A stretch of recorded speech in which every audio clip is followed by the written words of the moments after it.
What's happening, boys and girls? It is Eric and Kyle coming at you with the post-draft Boys of Summer podcast. It is March 15th, and baseball season is almost here. Eric, are we excited? Oh, I'm hyped, man. I'm hyped. I think I say it every single pod, but the older I get, I don't know what it is, the more and more excited I get for baseball as it gets around. And like I said, I don't really watch much spring training. I do watch a lot of MLB Network with my MLB TV subscription, heck yeah. But I don't really watch a ton of spring training. I just get more and more excited for the season. I just told you I got my alarm set for Tuesday and Wednesday early for this Cubs opener. Yeah. I'm hyped to go, man. I'm ready to rock.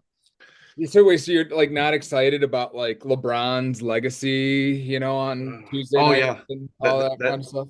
all that fun. I will say the Lakers are a lot of fun to watch. I'm not saying I'm a huge NBA guy, but the NBA knew what they were doing with the whole ratings thing. They needed something to juice it up. So Yeah.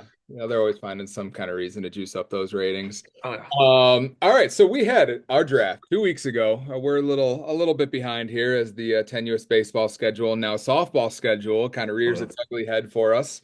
We don't always have as much free time as we'd like. Hasn't stopped the trade offers from coming through for some of us, but for Eric and I know it's a busy schedule this time of year. So what we're gonna do is we're gonna talk about the draft. We're gonna talk about some of our takeaways. We're gonna kind of go team by team like we normally do. Talk about each trade in each team. So right before we talk about the team, we'll look at what trades they've made kind of leading up to their draft, leading up to where their roster sits right now. And then we'll kind of give like our overall draft grade. So we'll mention it now. We'll mention it again when we get to that part. But our draft grades are mainly going to be kind of like how you did in the draft today, and then we are going to consider like what your roster construction was heading into it. Like if you only had $50 to spend, you're not graded against somebody who only had or who had $200 to spend and vice versa. So we're going to kind of take a look at what your roster, where you were at, and kind of what you were able to do with the funds that you had, and how your team kind of came out after that. And then, of course, with each team, talk about strengths, weaknesses, and kind of where you stand and stuff like that.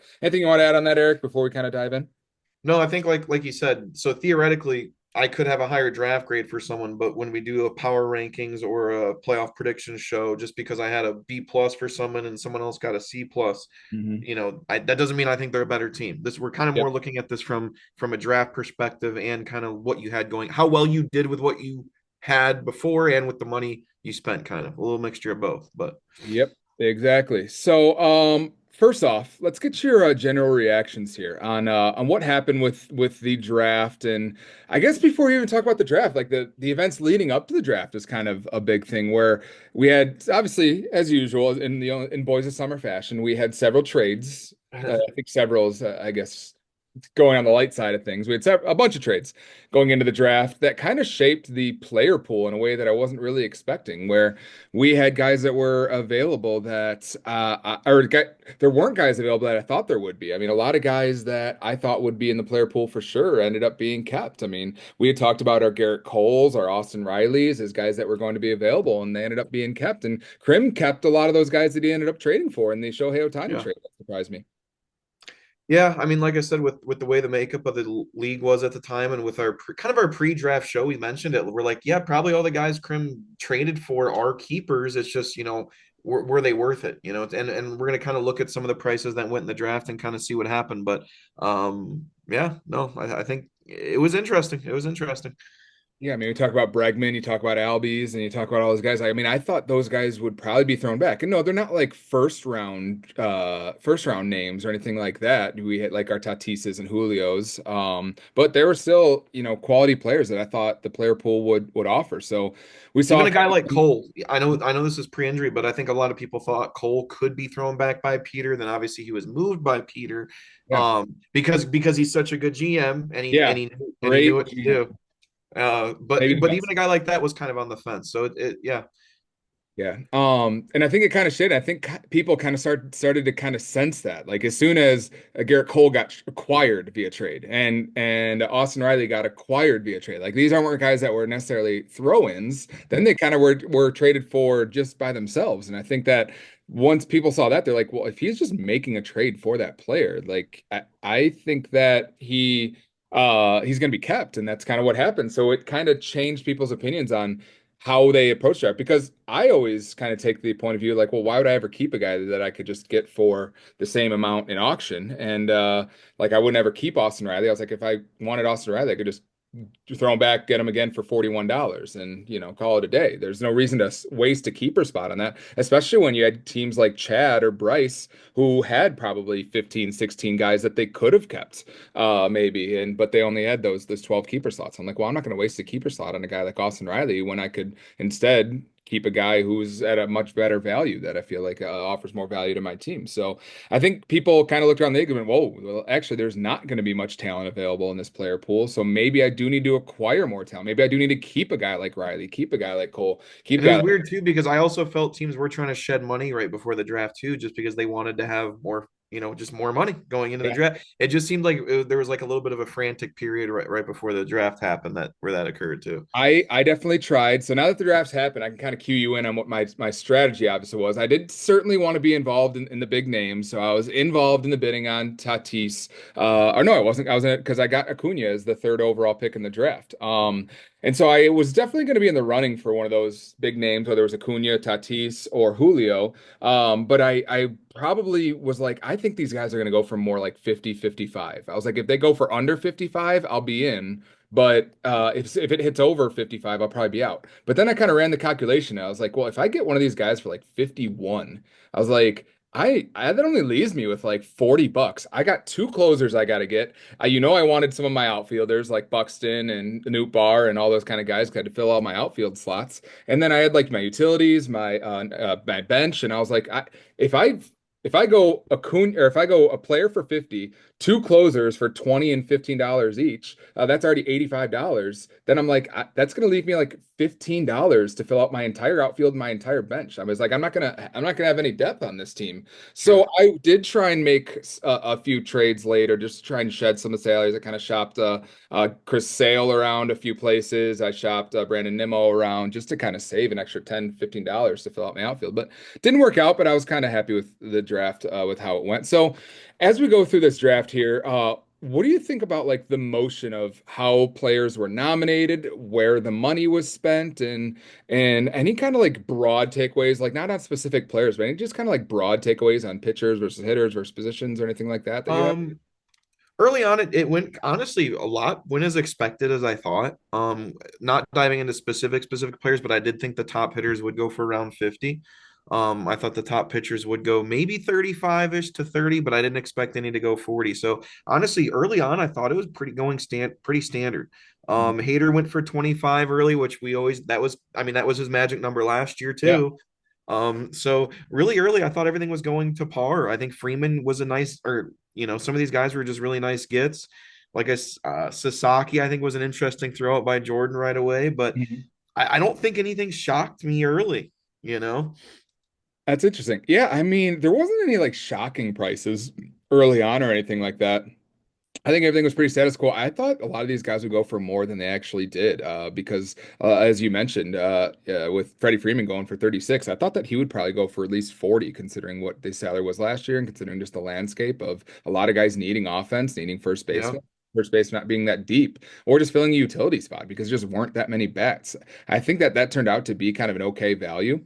I actually thought these guys would actually go for more. I was really surprised. And when I oh look and wow, see like Acuna going for 40, Tatis going for 50, and what I'd say Freeman going for 36, I thought those guys would go for a little bit more than they actually did. And I think I'll kind of talk about it here in a little bit where it just really surprised me that and Julio for 47. It surprised me that those guys went for no more that 50 at most. But then you have guys that are in like that second, third, maybe even fourth tier that just got way overpaid for. And I'm just like, well, why would you pay like a $22 for an Ian Happ? Like, why not just get a $10 outfielder and then use that extra $10 to go get a star, go get a stud, like with some of those values. I mean, and then I think we'll kind of talk about here in a sec what some of the overpays were, but I'm going to bring up another overpay. I will probably be on the same page about what that was, an outfielder who plays north of the border. But with all that being said, I did think it had like a regular kind of normal flow.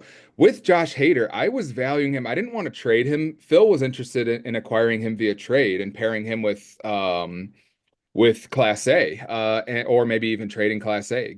And I was just like, well, I kind of value Hader because I want him on my team. I was like, I'm not going to keep him for 25, but I still value him on my team. I don't have a closer, so I'm definitely going to be in the bidding. And I think towards the end, I think I bid 24 and Dex bid 25 on him. And And that's really like the max. And the nice thing about Hader too, even if his ERA is a little bit higher, as long as those strikeouts are there, even if you did have a starting pitcher that was maybe a little bit lacking on the Ks per nine, mhm, Hader is maybe a 100 strikeout guy every year. I 25 mean, last year. yeah, I mean it's that's why he's a little bit more than a Class A. That's why he's a little bit more than some of these other guys, just because he does what he does. I mean, 105 strikeout, that's no joke. I mean that helps out a lot when you're only getting maybe what 60 innings from him, Yep. 65 innings from him. So So Josh Hader had 8 losses last year, and he had a 3.80 ERA. So it's just that's like not good, you he know? struggled. He struggled. Yeah, He blew at least 8 games. So he had those 8 losses, but he also had 8 wins. Like you said, he had the how many saves did he end up having?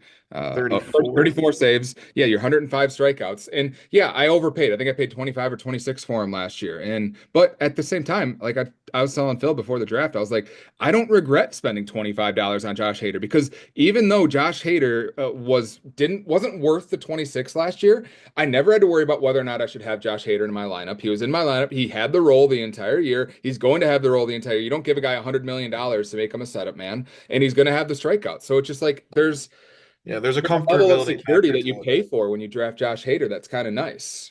Yeah, there's definitely a comfortability to it for sure. And obviously I knew some of the closers always get sent out early just because people want people to spend money. And I feel like that's why a lot of these guys got I think Aren't going to Sasaki. get Hader for 12. Yeah, no, definitely not. I think Sasaki going out there, since we're kind of starting to talk about kind of how early it went. I'll be honest. One of my best values I think I got was Roman Anthony at 10 because I know Jackson Holiday and Jackson Churio. We're talking in the guys that were in the same spot last year went for 20. Yeah. And Sasaki, technically in the same position, just went for 22. He's a Yeah. rookie prospect, same age, or not same age, a couple years older than Anthony. Anthony's only 20. But I mean, that's one of my favorite. The last few years I've hit on Bobby Witt, Ellie De La Cruz, Adley Rushman. So I mean, I don't mind that one at all. I Mm. wanted to throw that one out there early, hoping Bryce would put 20 on him. And I was like, hey, I'll take it for 10. Could pay dividends, but I know he's struggling in the spring, and I don't think he's He's locked to make the team, and he doesn't have a position to play. So I mean, he could be solid. He's still a prospect. I don't think he's going to make the opening day roster. What'd you say? right.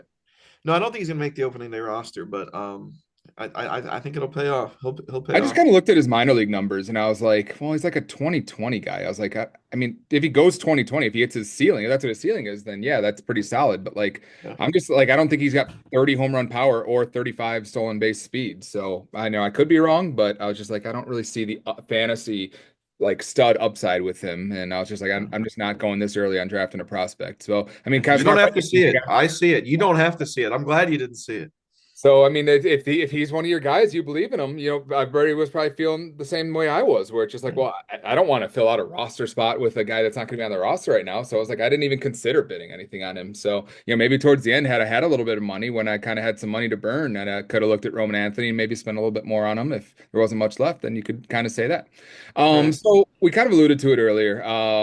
I I'm did gonna like your go. Acuna for 42. I mean, like I said, I know you didn't love it, and I know he's out the first month, but we're gonna say this later with a certain pitcher that's out maybe the first month of the season, or at least I'm gonna say it. Yeah, I don't think. Granted, who knows who's getting thrown back in, and it's very hard to keep a $50 player. Very, very hard. It's a lot easier. I know this sounds silly to keep a $40 player, and yeah, even if Acuna misses the first month of the year, it's Ronald fucking Acuna, and we yeah. know he's better than Tatis, and we know he's better than Julio Rodriguez when he's healthy. So I don't know. I thought that was solid. I know you kind of gave yourself a little grief for it, but Yeah, I mean, at $40, I'm fine with it. I just don't. He's not going to steal 73 bases. I mean, we know no. that. I think So I've even heard that they've told him he's going to be limited running this year. he's Like going they're to be not. limited, but they said they're like we. I read an article. The ESPN posted an article about him that was saying like they still want him to run because they still want him to be himself. Like they're not going to put Yeah. limitations on him. They like, want him to pick his spots, is what they said. They don't want him to chasing balls into the wall in the outfield, like that kind of stuff. And they want him just kind of pick his spots with it. So they're like, we can still see him like stealing 30 bases. And I was like, if he just does 30-30, then yeah, that'd be awesome. Well, he probably won't do 30-30 this year because he's probably not playing until May, so he probably won't get to 30 home runs. But Ain't playing there in a good now. Atlanta lineup, the counting stats should be there. I mean, I think that the bar for a $40 player is a lot different than the bar for a $50 player in I terms of agree. keepers. So hopefully he can just kind of get back into form, and if he hits me 25 home runs, steals me 25 bases, He's a and keeper then. Yeah, I mean it's Acuna. I'd be You're happy gonna with buy that. into that. So, what else were your favorite values of what you've seen before we get into kind of like the biggest overpays? I'm assuming that you're mentioning another Atlanta Brave who you alluded to earlier. Yeah. Are you talking just kind of in these early throw-ins here? Whenever, either early, late. I like I said, I like some of these. Like I said, a lot of them pretty much did go for par. I thought someone was going to take a shot on James Wood for that price. I like I said, I think people are buying into Dang, the that it was O'Neal Chad. Cruz at 30. Not shocked that he went there. You know me, I do like prospects. So Dylan Cruz, I know he's had a little bit of playing time, but I don't mind that at 15. But the one that I was going to say was Spencer Strider at 28. We're going to talk about Justin's team here in a little bit on in his draft grade and stuff. But again, Luis Castillo went for what 30. What was he the highest pitcher at 30? I think there was a pitcher for 34 or I know something. Grace Rodriguez went for 28, but either way, we're talking about a guy that if Atlanta announced him as their opening day starter, which he would be if he was healthy, we're talking Spencer Strider as a 40 plus dollar player. Yeah. Yes, he might be missing the first 5, 6 weeks of the season, but Justin or a Dexter or some of these teams that maybe struggled last year that needed some of these superstars and had money, that to me was like a perfect price point for him, $28, because he can miss the first month and a half of the year. And who knows with pitchers, it could be worse than that. We've seen things like this happen before, but that to me is one of the better values of this draft. In a draft where I think a lot of people went for what they were going to go for, and yeah, we'll talk about some overpays here, but I thought that Spencer Strider at 28 was really solid. Yeah. So Hunter Green went for 31. We had Strider for 28. We had Joe Ryan for 30, and we had Luis Castillo for 30. Glasnow at Boundary guys. 28. It's just one of those things where I'm just kind of surprised at how close he went to some of these good quality pitchers, but none of them to me are a Spencer Strider at full go. I mean, I'm not saying the market was wrong because I think the market was right here. I just thought that guys would be more willing to overpay for some of these Did you pitchers. think people would go 40 on some of these I thought guys? at least yeah, Oh, really? I would have taken the Oh, over on 39 and a half as the most expensive pitcher. I definitely really? See, I thought I just don't think so. Yeah. I thought I thought maybe 41, 42 for Castillo. I mean, because I'm not sure what else was out there, but I think there's going to be some good pitchers that rise from this. I mean, feel like there's a lot of potential with the guys that throw pretty hard. You got your Hunter Greens, you have your Jared Jones, like, and there's Spencer Schwellenbachs. Like those guys have upside. They've flashed it. We got Tyler Glass now down here, who we know if he can actually stay on the mound, what he can do every time he's on the mound. So I think this draft will yield some solid pitchers. I just thought that they would go for a little bit more. Um, I think you just mentioned him. Schwallenbach's a perfect example. He went a dollar cheaper than Strider, and that's something to pay attention to. Obviously, Schwallenbach was solid last year, and less than 100, or he had about 120 innings, solid, very good. But that's definitely not Strider numbers, and it makes you wonder. Okay, Strider misses a month, then he comes back. I don't. you're hinging Who on knows? Schwellenbach taking that next step. And that's what you're buying into, right? That's what some people. I mean, is that why Riley Green went for 25? You're sure hoping you I buy was into hoping. another step of Riley Green, right? I Yeah. mean, Yeah, I guess so. So I mean, I like the Strider value. I think I like the Acuna value. Is there any other other values that are kind of staring me in the face? Doyle, I like the Doyle one. Um, I think at fifth for a league last year that I think a lot of people lacked outfielders. Yes, I know someone mentioned he could be the next Nolan Jones, but if you take exactly what he did last year, which was a 20-30 player and 80 plus runs scored for $15, I mean that, and then when you have the next guy going, Ian Happ, who's honestly never been a 20-30 player, and he went for more than Ian Happ or less than Ian Happ, that's that's pretty good. I mean, I think Doyle could definitely pay off right there. I think That's I would be a lot more excited about Doyle if Nolan Jones didn't happen last year. Like it shouldn't affect that at all, but like because of Nolan sure. Jones like just being a complete bum last year after breaking out the year before, it's just like, well, maybe Doyle will do the same, and I have no reason, there's no data to back that up other than Nolan Jones did it. Oh, sure. No, I agree. I mean, I agree with you. I think there's it's scary. It's a Colorado player, but like I said, I really like that move. Mhm. I'm trying to see if there's any others that I like the really. Max Meyer pickup for $1 later in the draft. I've been hearing some good things about him. I liked Justin. I like how he rounded out some of his pitching staff, some of the cheaper pitchers that he got. I think the only one that really just kind of stands out was I think that Freddie Freeman. I think that Freddie Freeman is probably like the third best bat available in the draft this year. If we're going to look at end of year stats by the end of the year and we look back at who was actually available, I think it's probably going to be Freddie. It'd be Tatis, Julio, and Freeman, and then you're going to have your maybe O'Neal Cruz is up there. Maybe James Wood is Yeah. up there. Maybe Acuna's up there if he And can stay healthy and get back soon enough. But I mean, and I know and I uh, know Freeman was not worth $47, which is what he would yeah. have had to been kept at. But like that's why I said prior to the draft, I'm like, I know Alonso's 36, but I'm like, I like Freeman more than I'd like Alonso. I think, there's no downward trajectory with Freeman. There is with Alonso. And like I said, he pretty much got Freeman at an Alonso price, Mhm. I thought that was a really, really solid one. Um, and Deck, look, we're like I said, we're going to talk team by team here later. But that, like I said, Dexter had way much more money than anyone else in terms of who he could go after. So I was curious on how if he was going to kind of price push the draft in a lot of spots. But Yeah, I figured he would kind of dictate a little bit. I kind of like the Lawrence Butler for 19, because he was kind of one where like he came up as like a third baseman. He like wasn't on my like board of what I had written down because of the position eligibility was weird. So I was like scrambling to try and figure out like, oh, what's his value? What's his value? What do I have him at? And then like by the time like I even found it, it's just like, oh nope, the bidding was over. And so it yeah, kind of caught me off guard. But a guy who kind of burst on the scene last year. He's not a young guy, but he's a guy who put up 22 home runs, 18 steals, and 412 at bats with the Athletics last year. And so I know could have Dane's been got a big Rooker and Butler on his team. He's going to be rocking the A's train yeah, this year for so sure. that could pay dividends. I didn't really love following it up with Jackson Merrill for 30, but another guy that if he takes a leap, I guess could be a stud too. So we said there's not really that many values. I'm sure there's going to be guys that are going to break out that we're going to Oh, miss. always, always. Yeah. I mean, So like I said, looking at some of these, it's just tough to say. Looking at these guys in anywhere between $1 to $6.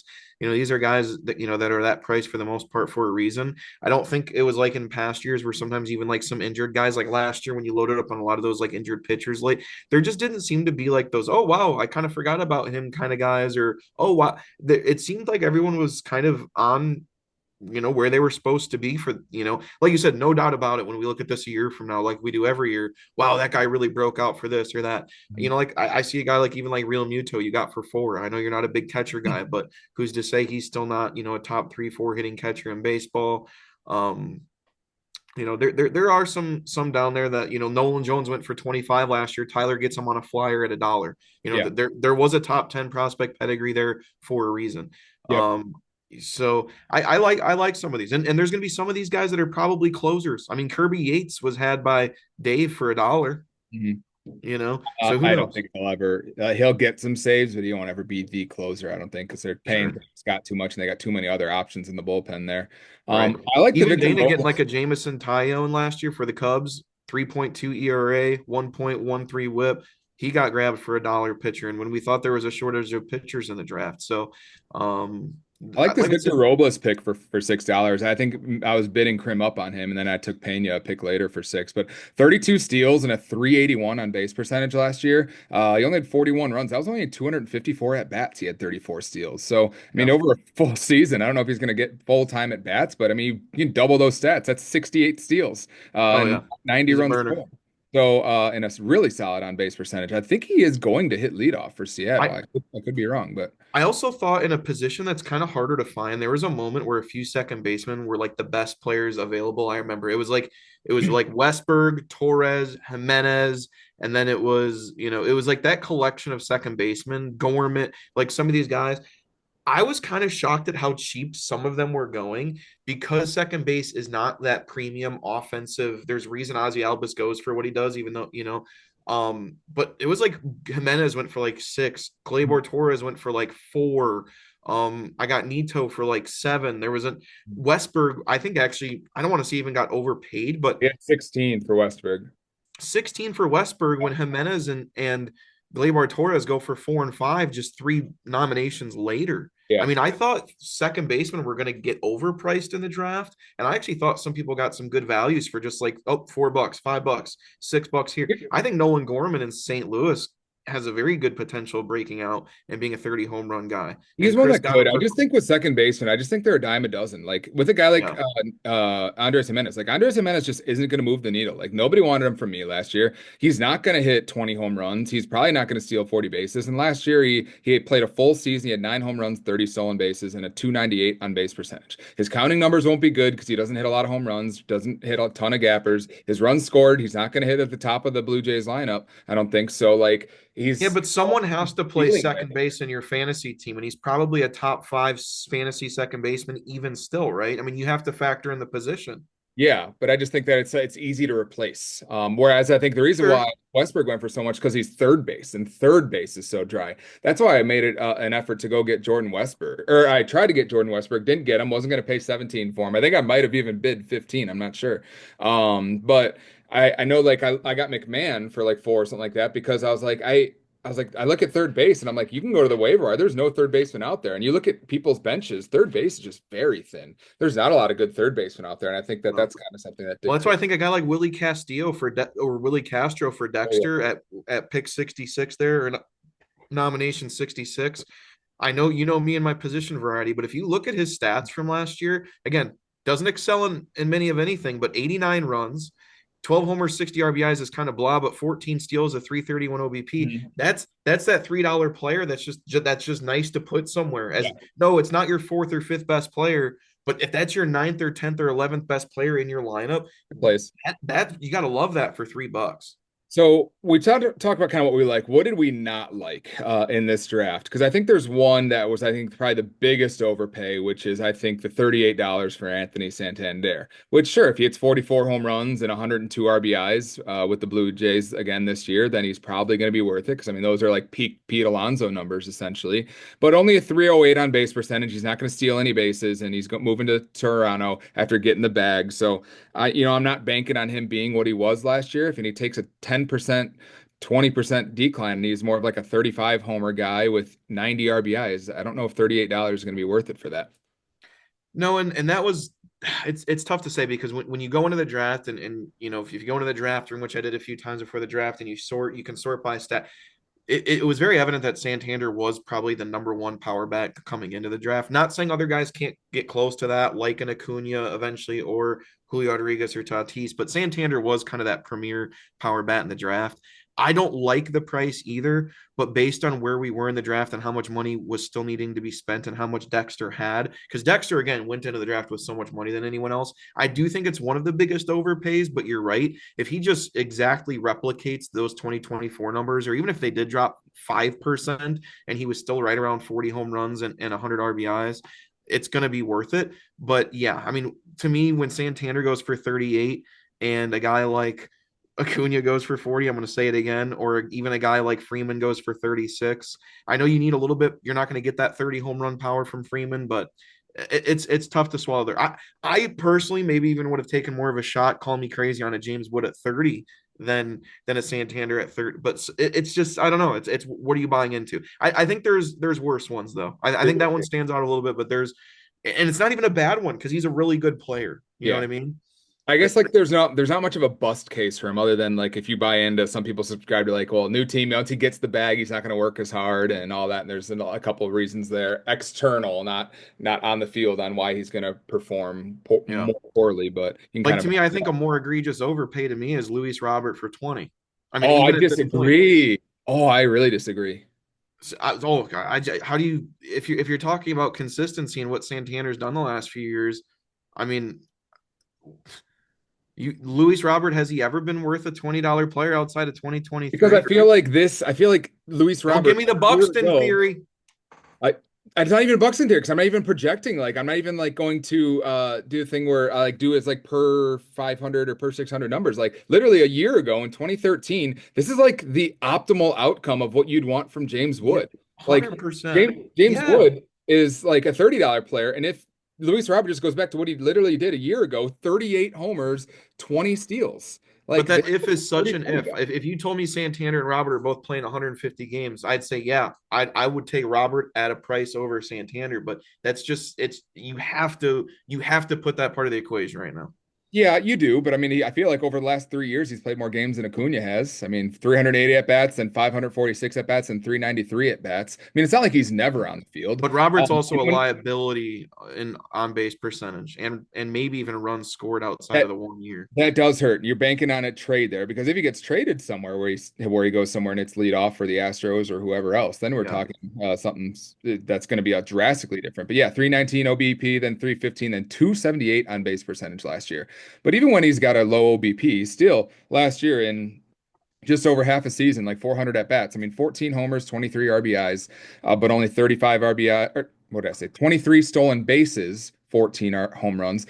Only at 35 RBIs and only 47 runs scored. So yeah, I mean, a liability in runs and RBIs. But I And still think that like this is a guy. This is like a superstar caliber player. Like yeah, this is oh, a he player that is. if he Yeah. plays the whole So season, is will Brian go Buxton. 30. So is Buxton. But Buxton's never played a full season. At least Luis I know. Roberts done it But once. here's and that well, here's another example of this. I think Riley Green at 25 was also a little bit of an overpay. I I mentioned that agree. earlier. But again, I would take honestly Riley Green at 25 over Robert at 20. I mean, I feel better about that. I'm not saying I think Robert again is more of a five-tool player. You're not getting the steals that you're getting. But if you look at Riley Green's numbers last year, and that's in 137 games, you had another 15 games to Riley Green.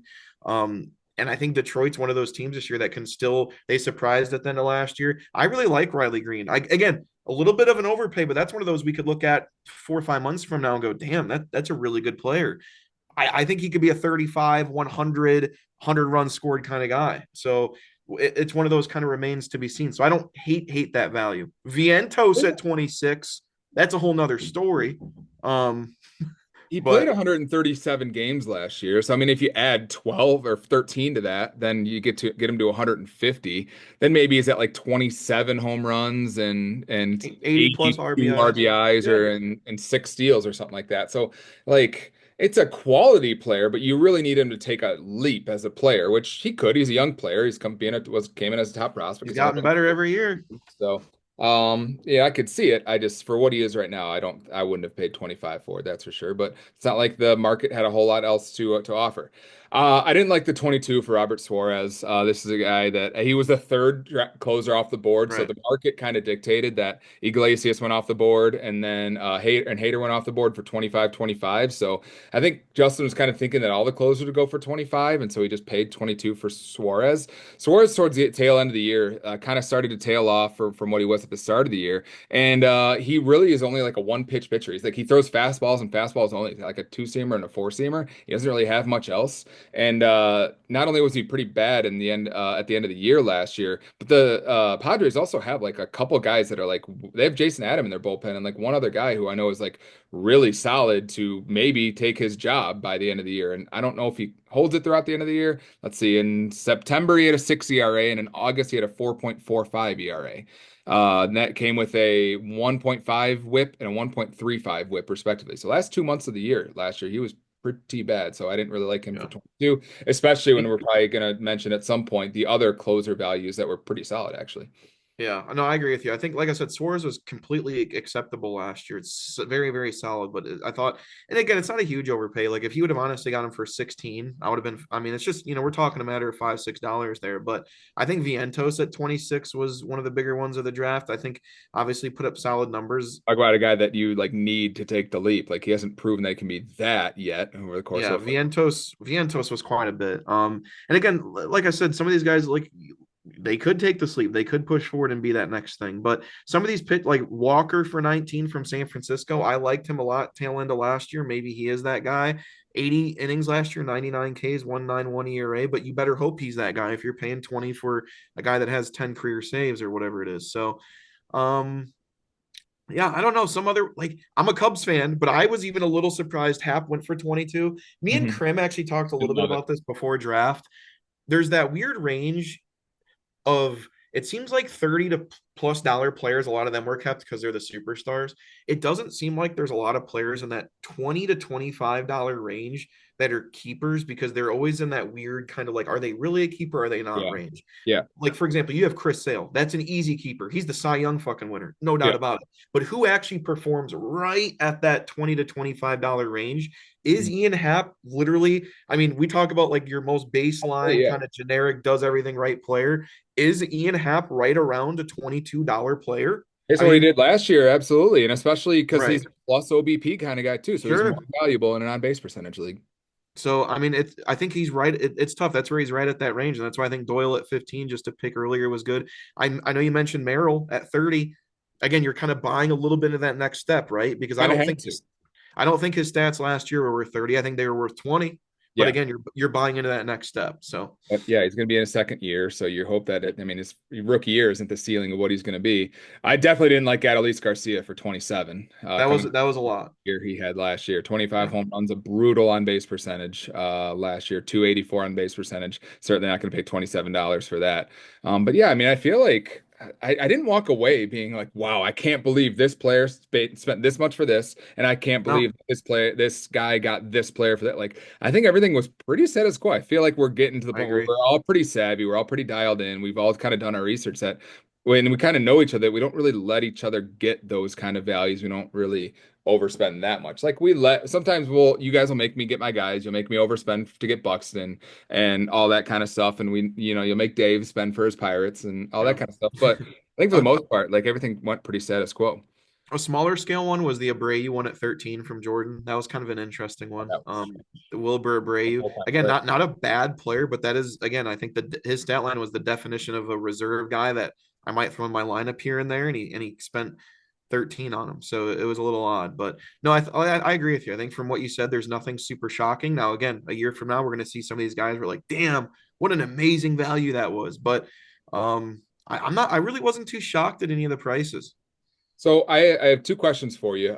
First off, I don't have an answer to this, but do you have like anyone who you're like, this team won the draft or this team completely blew it? Do you have anything one way or the other on that like comes to mind?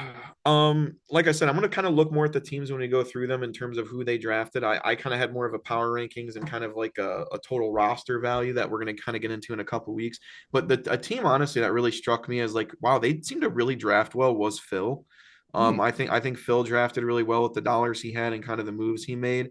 Um, if I had to point to one that I think overpaid in certain situations, or even just was a little shocking on certain ones, I would maybe it's really tough to pinpoint, but I would maybe say Peter on some. I like Not that some he of his, got. but I don't think it was a great draft. Yeah, I don't think it was a bad draft. I don't think it was a great draft. Obviously, it's easy to look at Chad and Chris with Gil and Rodriguez going out. Like, of course, that's what do Mhm. you do? But yeah, I don't know. I think Jordan made some interesting moves too. But he also we're gonna get into Jordan's later because he makes a lot of trades. Yeah. And yeah, you didn't have nice things to say about his team in the pre-draft show. So I'm curious what you have to say Yeah. in this one. But So one thing I kind of haven't really talked about is like that I've been meaning to talk about for a while is like my I don't know if this is the right way or the wrong way, but my way of looking at the draft every year is everybody has a budget of $300. And what you want to do is you want to maximize the amount of value you get out of that $300. So take, for example, if you have a $50 player that you draft or you kept for $30, then you have $20 of surplus value. Theoretically, if you have a $50 player that you have for 30 that you drafted for $30, then you could theoretically use that $20 of surplus to leave the draft, still spend 300, but really you have $320 worth of value on your team. And so, with that being said, I feel like there's a lot of people that went into this draft with $200 to $300 worth of value already, and then still had $100 to $200 to spend. And so when I'm talking about kind of values of trades for when we talk about like the Ketel Marte trade and kind of like that, where I'm like, Ketel Marte is like a $35 player who, if you have him for six, like that gives you a surplus of $30. So I think like the people that are successful, that are the teams that I like the most are the ones that are like, man, it seems like as he walked away from this draft, it's like he has like $400, $500 worth of players on his team. And so that's what kind of what guides my opinion on some of the trades that like a team like Jordan has made, where Jordan kept so many players and he just had guys that were just at value. He had $20 players for 20. He had $40 players for 40. He had $10 players for 10. So when he goes and spends however much money he spent in the draft, I feel like Jordan left the draft with $300 worth of players. And I don't feel like he's going to be able to compete with the teams that went in with that surplus that probably left with a lot more value. Is that similar or different to the way you kind of look at things? Pretty similar in terms of like a draft grade kind of scenario, yeah. Because I mean, another example, I know I brought it up a couple times. Some people went in keeping 12 players. I'd say most teams this year, last year with the reset, not many people actually kept 12, right? But we talked about this before. Dexter not only went in with $200 to spend, he went in with 12 players he kept. Now, they weren't the same caliber of players kept as me or you or Bryce or Chad, but some teams went in with 8 keepers. They had to fill 18 slots. Yeah. Dexter had $200 to play with, and he had to fill just the minimum Yeah. 14 slots from having 12 keepers. So not only did some people go in with 100 or $140, some people went in with more slots to fill. And it has proven time and time again, whether you have $50 remaining or $200 remaining, it's a lot harder to fill 15, 16, 17 slots in the draft than it is to fill the 13 or 14 slots when you're keeping most guys. So Yeah. I mean, definitely looking at it at that. I don't necessarily break it down in like the whole surplus value thing, but I mean, it makes a lot of sense. Yeah. And again, there's a reason why, some of the top teams have 4 or 5. We're ADP. We bring it up sometimes. There's a reason some teams have 4 or 5 guys in the top 20, 30 of ADP. And now they can, why not spend a little extra money on a player when you can get that guy? And I think some people did that. Mhm. All right. So, without further ado, let's go ahead and go into kind of our team by team here. As we go team by team, we'll kind of talk about any of the trades that each team has made. I'll kind of drop down one by one, find each team here, and talk about any trades we have talked about or haven't talked about. Kind of what they had to get in the trade, what in the draft, what they didn't have to get, and kind of how they address kind of their team needs. So, first one we'll talk about is Beantown Boys. Beantown Boys made a few trades here in March. Looks like both of them were post draft. So leading into it in February 24th, he traded away Matt Olson and got back Junior Caminero and Mackenzie Gore. I don't think we talked about that one. So that kind of cleared up some salary for Bryce. So he no longer kept Matt Olson, but he kept Caminero and Gore. So he shedded salary, filled 2 roster spots, and it's kind of a weird trade because Bryce ended up throwing back a few quality players. So he accepted a 2-for-1. He kept both Caminero and Gore, but it caused him to have to throw back a $4 Tyler O'Neill and like a few other guys. So do you think this was a good move by Bryce? The second one there. Yeah, the third one, Matt Olson for Caminero and Gore. Oh, sorry. Yeah. Overall, I do think getting Caminero and Gore made a lot of sense there. I don't think Olson either was bad. I really, like I said, we'll talk about it from Tyler's perspective in another sense, but from going into the draft, needing a little extra money and doing what you did, I did like getting Gore and Caminero back. I think those are actually two really good values heading into this year. But again, you did send back Matt Olson, who's in a really good Braves lineup. So you again, kind of what we talked about earlier, you're really hoping for another step from Gore for sure, and then Caminero to kind of break onto the scene. Itself. I kind of like Gore for he was a $1 player, and then you had Yeah. Caminero for you need him to take a leap. Obviously, he doesn't really have much from a track record standpoint, but he played so well in the Arizona Fall League. Yeah, I probably like the move. I didn't really love it for what Bryce kind of needed because he ended up dropping some other good guys. Like I feel like this is a precursor to other moves that he didn't end up making. And Matt Olson, like I don't think I would have kept him for that salary, but also looking at what was available, you're like, well, why not? Because everybody else is kind of kept it. Why would you keep Riley for 41 and not Olson for 37 or whatever he was? Right. No, really, I don't think we need to really give trade grades at this point. I feel like we don't have time for it. So, we're gonna move on to the next one. So then he traded Phil. He traded away Eovaldi and Perez and got back Singer and Doyle. Now this And was one, this pre-draft? This was pre-draft or this is post-draft? post draft. This is on March Yeah. 3rd. So This was post-draft, and like I said, I like the Doyle move. Singer, I don't know what he ended up going for. He was pretty cheap, I thought, but overall, this is an interesting one because Perez is definitely a Phil's guy. He likes some Salvi Perez, mm, but yeah. again, if the bat plays, because he's getting older and older every year, and the OBP is usually never good. But as long as he's getting Older and older, but the 25, numbers are still they're there. still there. They're still there, and he definitely dips sometimes. The OBP dips, but as long as the runs are always sketchy. Mhm. 58, 50 runs, but I mean, as long as that home runs are there, 25 plus bombs, you got to love it. The other guy he got in the deal was, uh, yeah, Evaldi. Eovaldi, and honestly, I've never been a big Eovaldi guy because in the first 5, 6 years of his career, he's always been like a 4+ ERA pitcher. But if you really look at the last few years, he's an extremely average, solid player that if you Mhm. can have him in your 3 or 4 spot in the rotation, you're not going to hate it. Yeah. But from Bryce's side in particular, I do like this move because I do think of Doyle. I know he could be the Nolan Jones this year, but outfielders seem to be a premium last year, and I think Doyle could really hit it. And Singer at that price, I like. Yeah. So Doyle last year in basically a full season, 150 games, he had 23 homers and 30 steals. So I mean, a 20-30 guy is kind of hard to come by. Not a great on base percentage, and the runs 82 runs, okay. RBI 72, not bad for kind of the skill set. Typically with the guys that are going to steal 30 bases, 72 RBIs, you'll kind of take that.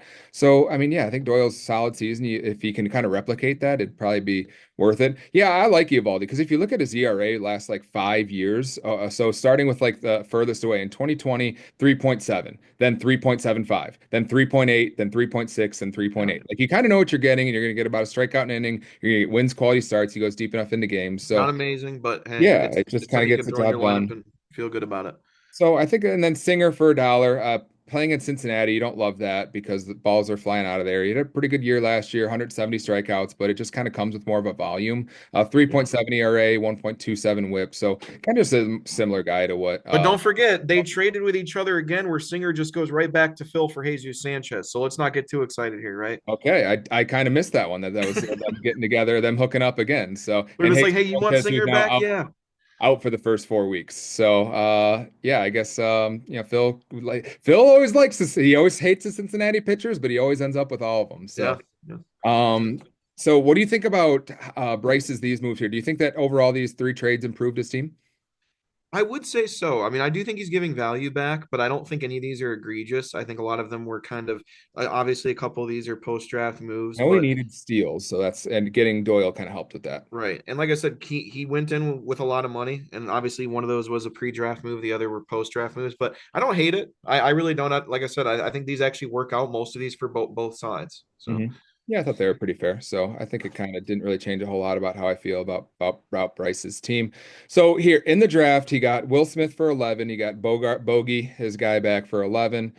He got Doyle, or no, he didn't get Doyle. He traded for him. He got Tyler O'Neill, threw him back for 4, got him back for 9. Hate that. Westberg for 16, Toglia for 8, Jesus Sanchez he traded for, Tanner Houck for 6, Hall's Red Sox guys, Reynaldo Lopez for 12, Nick Pivetta for 7, Jesus Luzardo for 6, Liam Hendricks for 2, Chris Martin for 1, Justin Slayton for 1. Added to what we thought was one of the tip top teams heading into the draft. So as we sit here, how do you think he did in the draft, and how do you think his team kind of fares going through the season? I think he did a good job. Like I said, I think getting guys, looking at A contracts, I think he got Will Smith for 11. I know you're not big on the catchers, but in that lineup, I don't care. I mean, I think 11 at that point, he could be the best offensive catcher in baseball. I think taking a shot on Bogarts for 11 isn't awful either. I know he's getting a little bit up there. People are going to kind of forget about him a little bit, but I think that could be one that pans out. The Doyle trade, he's got one of the better outfielders outfields in the league. I know it's a little, you're not seeing the big names, but when you throw Doyle, Duran, O'Neill, and Soto, I mean, that's a pretty stout outfield. Maybe not the big superstar names we're expecting there. But going into this, we knew, like you said, he's one of the top teams heading in. He did not take the superstar approach. I think he kind of went in there and dabbled and just kind of said, I need a little bit of this, a little bit of that, Yeah. because he really didn't spend big on any players. Yeah. But he got some depth pieces. I don't hate it. Um, I wouldn't have hated him going and getting a superstar more piece than dabbling a little bit in I certain don't think he had ways the that he money did. for it because I think he kind of had to chip away with these $7 to $12 players. I don't think he had the money for a superstar. Right. But overall, I like it. I know we talked about Reynaldo Lopez early in the year, but again, at $12, I don't mean to like sound like I hate Reynaldo Lopez or the move, but at $12, if he puts up even close to what he did last year, that's going to be a phenomenal value. So I like what Bryce did. Again, I think he knew he was going in as one of the better teams, and he wanted to just keep on sprinkle and balance all the way through. I don't know if he filled all of his team needs though, because I feel like the offense is pretty solid. I can't really look at any like gaps. I mean, he has some pop, he has some stolen bases now that he acquired Doyle. So I mean, he's getting probably 100 steals between Abrams, Doyle, and Durant. You know, you take that, and then a couple of other guys will chip in here and there, your Wards and Sotos and all that kind of stuff, maybe 5 to 10 stolen bases. But in the rotation, he's only got one closer, and typically we like teams to have two. Is typically if you want to be anywhere relevant in Roto, you're gonna have two. Edwin Diaz isn't going to save enough games to cover for guys that teams that have two closers. He needs Snell to be second half Snell, not first half Snell. You know, he's going to have a 6 ERA at the end of May, and then he's just going to turn it on. That's what he does every year. And Skubal is a great place to start. Ober, I feel like he's going to give up a lot of home runs this year, and some people are high on him, some people are not. He's a fly ball pitcher. We'll kind of see. That's why he has the low WHIP and the high ERA last year. It's just because he gives up a lot of home runs. So we'll kind of see where he's at. Reynaldo Lopez, if he can kind of sustain what he was last year, he kind of needs him to. I mean, a sub 2 ERA, hard to beat that. If he's not going to get that this year, but if he can be a sub 3.5 ERA, it's going to be what he needs. Um, I just, yeah, I don't love the rotation, but it's certainly not the worst. I think I wish I would have liked to see him get like a more quality third guy to add to Skubal and Snell, to maybe be like a better upgrade as a third guy over Ober. But I don't really know who that third guy would have been in the draft because I think you probably would have had to pay $20 to $30 for him, and then he wouldn't have had the money to go get round out the offense with guys like Jordan Westberg, who I like, and Tyler O'Neill and Brenton Doyle. So, yeah, I think overall, I feel like he didn't really win the draft. He didn't really lose the draft. He kind of came in ahead. He kind of filled some holes. He got some quality players that certainly will contribute. So I think I'm just going to give him like a B. I don't think that I have a different opinion about his team. I feel like if anything, some of the other teams kind of closed the gap on him a little bit of where Yes. I thought he kind of came into the draft at. So I'm going to kind of give him a B here. I think the way you put it at the end there was perfect. I think last year we talked a lot about, especially I talked a lot about after the draft last year, that I think there was 4 or 5 good teams and then there was a huge cliff. I think that might have shortened a little bit, and I think Bryce might be. And again, we're not going over power rankings and stuff like that, but I think Bryce, if anything, played it very safe this draft and stayed comfortably in the top 5 teams. But I wouldn't say he's top 2 or 3, personally. But here's my thing with Bryce's team though. He might not have the top tier talent outside of Soto. And again, you could say Scuball. Obviously, Scuball and Soto are the 2 big premier talents here. Yeah. But man, does he have a lot of those mid-range guys that might be the fourth. Like looking at his roster, I don't think there's a single hitter in his lineup that wouldn't be in anyone else's. I mean, every single one of those guys would be in everyone's His lineup. Like, there's lowest not a guy. ADP player in his lineup is 155 at Taylor Ford. Exactly. And there was only 6 or 7 dudes in the draft that were even available that were higher than Yeah. 150. I mean, so Bryce's lineup is very, very, even if you go down to the pitchers, it's the same thing with the pitchers for the most part with ADP wise. You're talking just very good, balanced team from top to bottom. Yeah, he doesn't have in his pitchers or his hitters. He doesn't have a single player drafted outside the top 200. I think that And if, says and if and again, I know we're not doing power rankings, but when we do that show, me and ADP and looking at the you don't value of want to do how. that now. Well, like I said, we can do it, but like I said, I got my list ready for who's got good ADPs and who doesn't. Trust me, I do. Everybody gives me shit about my draft list. Eric's over here with his top 100, top Oh, I 150. love I love doing the post draft results, man. It's so much Yeah. fun for me with my great handwriting. It's awesome. But Bryce has the most players between 151 and 200, and it's not even close. Actually, there's one guy that's kind of close, but he's got 8 players between 151 and 200. And again, when we're in a 14 team league, we're talking 151 to 200. What is that? We're talking right in the middle of like 14th to 16th round pick, Yeah. around there. Quality, good players that need to be in your lineup. He's got a ton of them. Yeah. Yeah. I'd have to agree. So very well balanced team. We'll see what kind of moves he makes. He's looks like he's always looking to make moves there. Do you have a draft grade for him? I'll say B minus. Like I said, I agree with what you said at the end, where I think he didn't do anything wrong, but I don't necessarily know if he did anything great. And I do think some teams maybe did close the gap somewhat on him, but it's still a very good team. I don't I wouldn't say like I would feel bad about what he did, like kind of like what you said. Yeah. All right, so next team is going to be my team here. Woo! I had a draft strategy a little bit. I kind of had guys I knew I wanted. I knew I would kind of wanted to go cheap on outfield because there's a lot of outfielders I liked. Unfortunately, I didn't get everyone I liked, but that's okay. Went in with only one outfielder. Actually, no, two because I had Langford and Nimmo after that trade. I was And gonna say, do we got to talk your trade first yeah, here? well, we'll talk. I guess we can The talk the fun trade one. first. So, what do you have to say about these trades? I thought it was honestly pretty solid, especially when you consider all that happened afterwards with Riley, swapping to every single team after, which led to some fun stuff. Yeah, Like I said, I didn't hate it. I mean, Cutter Crawford obviously fell off a little bit towards the end of the year. Morel obviously was not kept. Wheeler, obviously a huge piece there. One of you can argue maybe the top pitcher in baseball, him or Skeens or yeah, Scuball, right there. But I didn't hate it because I know a lot of people gave Phil some grief for it, but I thought Langford and Boz could both be. And again, this was a pre-draft trade, which I think is important to make distinction that both of those could very much outplay their price this year for sure. I yeah. know we've been waiting on some of them for a while, but I didn't hate it, especially when you figure the money flying around.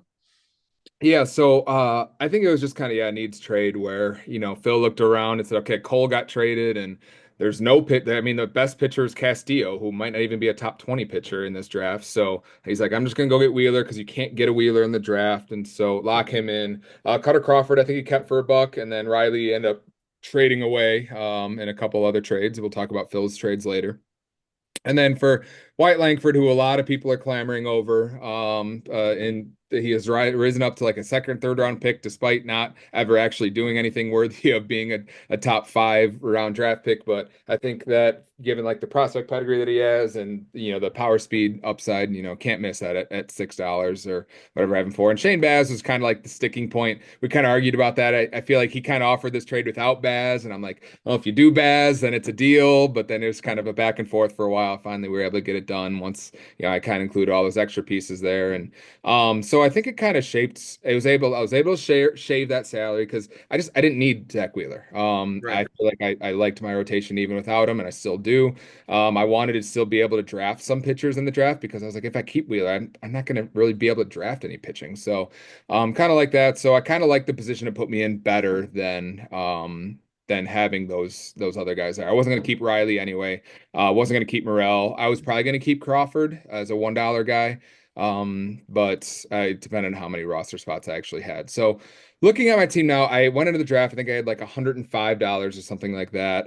I wanted to be in on actually Hadley Rutschman. Actually, you can make fun of me, but I actually had like an idea. I was like, I think I'll like actually want to spend up to like 12, $13 on Adley. Whoa, Yeah, big spender, I 12 or know, 13 but on he went Adley. for more than that, so I had to Did dip you really think him did you out. really think he would go as low as 12 or 13? Yeah, I actually kind of did. So, because I knew you already had Wilson Contreras, so I was like, the one guy that loves him already has Right. his number. So, I was like, well, maybe I can kind of sneak him in there. But no, I was not. So he went out of I draft board early, and Dex is all over him. So, ended up just getting the cheaper version, JT Realmuto for There 4. you go. Yep. I knew I wanted to be on one of those big 3 outfielders between Tatis, Acuna, and Julio. I just happened to get the first one that went off the board, which is Acuna for 40. I'll take it. And so I was just like, okay, now I don't really have a lot of, at that point I had like $60 to spend. I took like 100 picks off before as I usually do Yeah. every year, where I just didn't really bid on anybody, tried to see what was going on, didn't get anyone. And then I had like, got to the end where I was like, oh, well, now I'm at the point where I just have to spend this money. And didn't really love my draft here. I wish I probably would have gotten in on a few more of the guys instead of having to like overspend or spend the money like the 3 on India or the 6 on Pena, guys that I think are decent, top 200 players. I guess I could have allocated some of that money elsewhere. I ended up just buying a third and fourth closer just because I thought they would hold a little bit of trade value, even though I'm just looking to trade them because I just had extra money to spend and didn't really know what else to spend it on. But it's like it's not like I can look back at the draft either and be like, "Whoa, man, I that $9 player, I really wish I would have had him." Like I wish I got Jordan Westberg, but I wasn't going to spend $17 on him. So like at that point, I can't really look back at the draft and be like, "Well, I wish I would have done this." It just kind of happened how it happened. So how do you think this team kind of rounds out and how I did and filled the holes that I had? Yeah, again, similar to Bryce's team, and I think um we're going to see this a lot. Similar to Bryce's team, you were one of the better teams coming in. You knew that you had one of the better rotations. You obviously had to fill some spots in the lineup, but I think you did a good job for what it was. Especially, I mentioned the Acuna for 40. I think your offense very again similar to Bryce's. The only guys you have outside of the 200 ADP range is Real Muto, who is still probably a top 10 offensive catcher. So that's just whatever. It's the catcher, like you've mentioned. And Lars Nootbaar, Buxton's a little outside of there, but as long as he's playing, we know he's better than a top 200 player in baseball, right? Yeah. So I really like it. So the fact that you can pretty much sit there and still have a very solid offense and wait the month to 6 weeks or whatever it takes for Acuna to come back him and slide him in wherever you feel is necessary is good. I thought you did a really good job. Very similar to Bryce. Again, I'm not amazed by any of the values. I think Fairbanks was fine. I You think guys would Jansen. never let me get any steals. Like you were never going to leave any draft of mine and be like, Mm, "Wow, how did Kyle get away with drafting all these good players at good values?" That yeah. will never Well, you did a happen. little bit last year with a lot of those injured players. You got a lot of those $1 to $2 Yeah, I players had to last. get him at the right time when I had enough roster Yeah. spots, enough money to get him. But I think even I think even like a Jansen for $4. When you saw what some closers went for, Yeah. Jansen for $4, I get he's I 37, was but upset I didn't get Hater for 25, but after I basically got my entire closing committee for $25 yeah. between Jansen and Hendrick or And Jansen, Fairbanks, Hoffman I like, and then yeah. Chapman who it's like Liam Hendricks is struggling. I think Chapman's gonna be the closer. He's the only other one with closing experience outside Liam Hendricks. I don't think he's ready to be the closer. Yeah, and I think Jansen too. He's one of those guys, kind of like what you mentioned earlier. No, he was not amazing last year, but he was one of those guys you could just keep in your lineup Mhm. regardless. And he just knew, okay, he's going to go out there, he's going to get some saves, he's still going to go do. I mean, still does his thing. So, Yeah. maybe he falls off a cliff at 37 years old. Well, guess what? It was $4 for Yeah. maybe 30 saves on the year. I mean, Yeah. so I thought those were really solid. But again, I'm not amazed. I wasn't like super amazed by anything. I thought India and Pena again under 200 ADP. We're talking 14, 15 round players, which is right at the edge or cusp of guys that should be starting in your lineup. I thought those were pretty good values there. So I didn't really hate anything. I thought you did a pretty solid job. Yeah. Well, thank you, Eric. I appreciate your candor there. You're a wise, very wise man. Yeah, I Oh, feel like I left easily. the draft like I didn't really love it. I never really do, but I also at the same time I was like I got everything I needed. Like I And like where I'm at. I think I have enough steals, kind of when you kind of spread everything out. I and think shout out Ryan McMahon. I think he's kind of an underrated one too. Granted, it very much could be the Colorado effect with him. But if you want that's to talk okay. about He's gonna play in Colorado. It hasn't changed. Yeah. If you want to look at one of the most consistent third baseman over the last 4 years in baseball, like you want to talk about a line that you know you're going to get from a Yeah. player, it's Ryan McMahon. I mean, we're talking 20 homers. You're not going to get the 80 RBIs. You're not even maybe going to get 70, but you're going to get 65 plus. You're going to get 60 plus runs. You're going to get not a great OBP, but a very solid average 325, 330 OBP. So again, the fact that you can just squeeze that in for $3 and throw that in wherever you need to. I think that's I'm going to Well, talk, especially in the show before, like when we do power rankings and stuff. I'm going to talk a lot about depth because teams lose people. And I it, noticed a lot of people have people on their teams that are in the 350 to 450 ADP range. And then there's some benches that are almost all in the 2 to 300s. And I yeah. think depth is important. So having guys like McMahon is big. Yeah, I mean, if you look at my only other third baseman on the roster, other than Cam Smith, who I just picked up, is Royce Lewis is my only other third baseman, and we can really count on him for a clean bill of health, right? So Oh, yeah. I would expect McMahon can expect to see some regular playing time on Burns when IPV is. I had to have a little pep talk with him early after the draft and say, hey, you're not going to be in the starting five, but I would just stay ready at all times because if you look ahead of you on the depth chart, Royce Lewis has spaghetti. Stale, dry spaghetti for his Yeah. bones. So therefore, just always stay ready. And then I feel like I got pitching waiting in the wings. So I mean, I got Shane Bieber, who's I don't really expect to be back this year or whatever. Maybe he comes back this year. That'd be awesome. But I like Clay Holmes. I like Jeff Hoffman. I like Brandon Woodruff. And I like Grant Holmes too. So looking to make some moves here to get rid of some pitching. My one thing that I look at this team where I'm like, I have a lot of leadoff hitters because I think that Mookie Betts hits at the top of the order, either first or second. Royce Lewis, I'm not sure where he's going to hit, but Gunnar hits leadoff. Langford hits at the top of the order. maybe I think he might hit third though. Nimmo might be a leadoff, might not. Nootbaar hits leadoff. India hits leadoff. So I look at a lot of these players. I'm like, man, I don't really have a ton of RBIs. Like I only have one guy on my team that had 100 RBIs last year, and that's Josh Naylor. So I think that this team could use another RBI producer. So I've kind of slid into the DMs. I'm looking to move a pitcher, either a closer or a starter for an RBI guy, because I could just use one more bopper, and I feel like that would be helpful. Yeah, I was gonna Oh, say, like I said, when we do break down teams and we do break down sheets, I guess I can give out a little what I got here. But I did kind of put home runs as one of your things because I didn't go off projections. I did go off of 2024 stats. So obviously, if you have rookies or young guys you think that are going to produce home runs, you only had two guys that had over 25 last year, so you might be lacking a little bit. But again, it's very balanced. It's not like I you think have that all everybody on the team will hit like 15, 20. exactly. So Exactly. So that's a different factor too. You don't if there's some teams that have a couple guys that have less than 10. If you like got two Dana, dudes who's in got your like lineup that are Xavier less than Edwards, he's not 10, going to hit any year, or guys like that. yeah, if you got a couple guys in your lineup that are right around 10 home runs a year, you better have other dudes that are hitting 30, 35. So now I thought you did a good job and very similar to Bryce. I think I give Bryce a B minus for kind of staying similar, not really, but you did get Acuna, which I liked, and you got a couple other guys. So I'm gonna give you I'll give you a B plus on your draft grade. I thought you did pretty solid. All right, I'll mirror that. I'd say B plus. I feel like I didn't blow it. As much as you You guys actually used your money, which yeah, is use the money, move. every single dollar. How about that for the first time Hey, ever? hey. Proud of myself. All right, so then we have Chad's team. Now, overall, before we get to Chad's trades, I was very frustrated with Chad just because I was like, we know it's one of our top teams. He had the good keepers. He got the Acuna trade. It's like everything seems to be kind of coming up right for Chad. And then it's just like, God, Chad just got all the things that he needed in the draft. But we'll kind of talk about what his team actually looks like now here in a sec. So we have a couple of these trades here where he got rid of Bryce Harper, got Flaherty and Cronenworth. So we have getting rid of salary there and getting rid of Bryce Harper, getting We rid did of talk about salary, those two already, though. With yeah, another, yeah. and acquiring two cheaper guys who he ended up who he ended up keeping. Then he did the big trade of trading away Albies, Bregman, Taj Bradley, and Max Fried for Shohei Ohtani, which we Whew. talked about, which I can kind of look back at and be like, well, Prim actually ended up keeping all of those guys. He I'd hope traded, so if you gave up Otani. yeah, I mean, exactly. He traded Fried. I don't know what he did with Taj Bradley. I don't know if I think he kept him. Yeah, I think he kept him.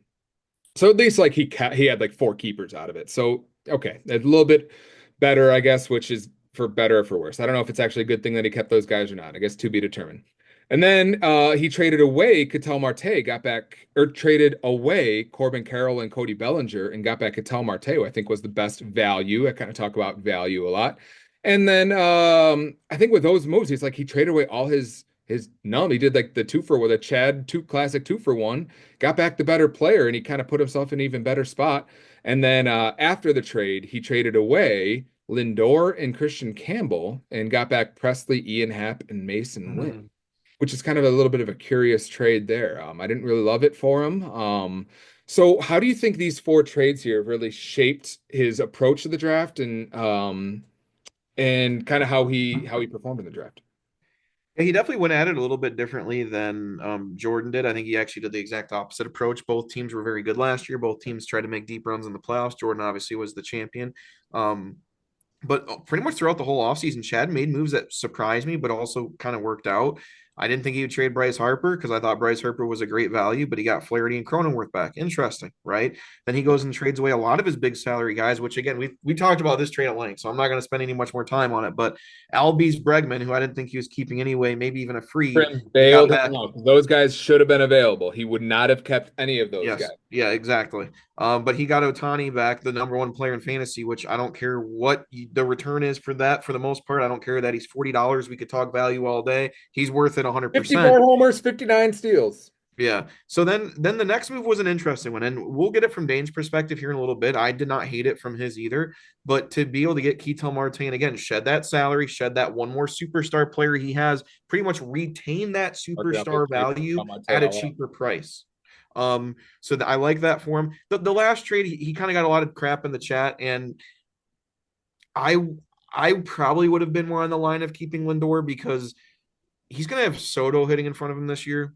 Hmm. And Lindor really was amazing last year. He kept, I know He we've always talked like about a him at length. secondary breakout. We don't really see this from guys that have been in the league for 10 years, but it's just like, man, it's like he took another leap getting to Yeah. 30, 30. I guess it wasn't really all that different than the previous year, other than like a little bit more on base percentage. And Yeah. I I mean, he's 30, theoretically a it was 30 basically 30 it player. mirrored his previous year. It felt like a breakout, but it kind of mirrored the previous year, I guess. Yeah. He's a 30-30 player with 100 runs scored. I mean, we're not talking, I mean, this is literally a $45 player in the draft every year. And Mhm. he has Juan Soto hitting in front of him. So, like, come on. I mean, it's to me, that was tough to I don't give remember up. behind him. I'm guessing they're going to have Soto hit too. Interesting. Let's see what roster resource. Go ahead. I'll check roster resource. But they might have Lindor hitting too. But I'm gonna guess they have Soto hitting too. But Lindor three. They have Um, Lindor hitting leadoff, Soto second, Alonso third, Nimmo fourth. Interesting. I don't know if they'll do that. They might, but who knows? I would think they would bat Nimmo lead off. That's what I would do. But Yeah, anyway, on base percentage. yeah. But like I said, I didn't love the move. Who knows with Pres? Let's not forget Presley was not great last year, and I'm a Cubs fan. I hope he bounces back. Hope he's good. It's not that he was bad, but we also got a Houston pitcher last year that we thought was going to be our closer after a really good season, and he was dog shit. So let's Yeah. not like pretend our closer situation is solved with Ryan Presley. And then Ian Happ, like I said, at this point, this is post draft. I'm not really worried about the money. Ian Happ is probably right there worth at the price he was got at $22. But to me, we're taking a flyer on Presley, maybe being a solid closer this year. We're taking a pretty big flyer on Mason Wynn, who was a one category contributor last year and Mhm. just run scored. And we gave up Francisco Lindor for that. And that's where I'm just not thrilled about it. Again, I'm not saying this was bad, but you better hope Mason Wynn is a $20 player this year. You want to know what the funny thing is? I thought Mason Wynn was basically like debuting this year. Like I thought he was like, oh, maybe he came up like in September, or maybe he was hurt.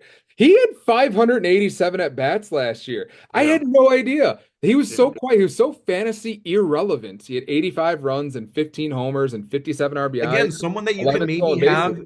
Again, he should be the eighth or ninth best hitter, maybe in your starting lineup, but he's not anything to trade Francisco Lindor for. Yeah, he's not a guy you want starting in your starting 12 or whatever it is. Like this is not a guy that you kind of want in your lineup. I guess people are talking how he says he wants to steal more bases, I guess, but like at the same time, it's just you And can't. he might, but do I give up the possible even better Francisco Lindor this year? I just don't know if I do. And again, Ian Happ's very solid. So if Ian Happ's gonna put up 65, 70, 75% of the numbers Lindor does, but whew, I don't know. We'll see. I don't even know if that because Ian Happ is like a 25 and a 12 guy. And when Lindor is 30-30, that's, a big difference there.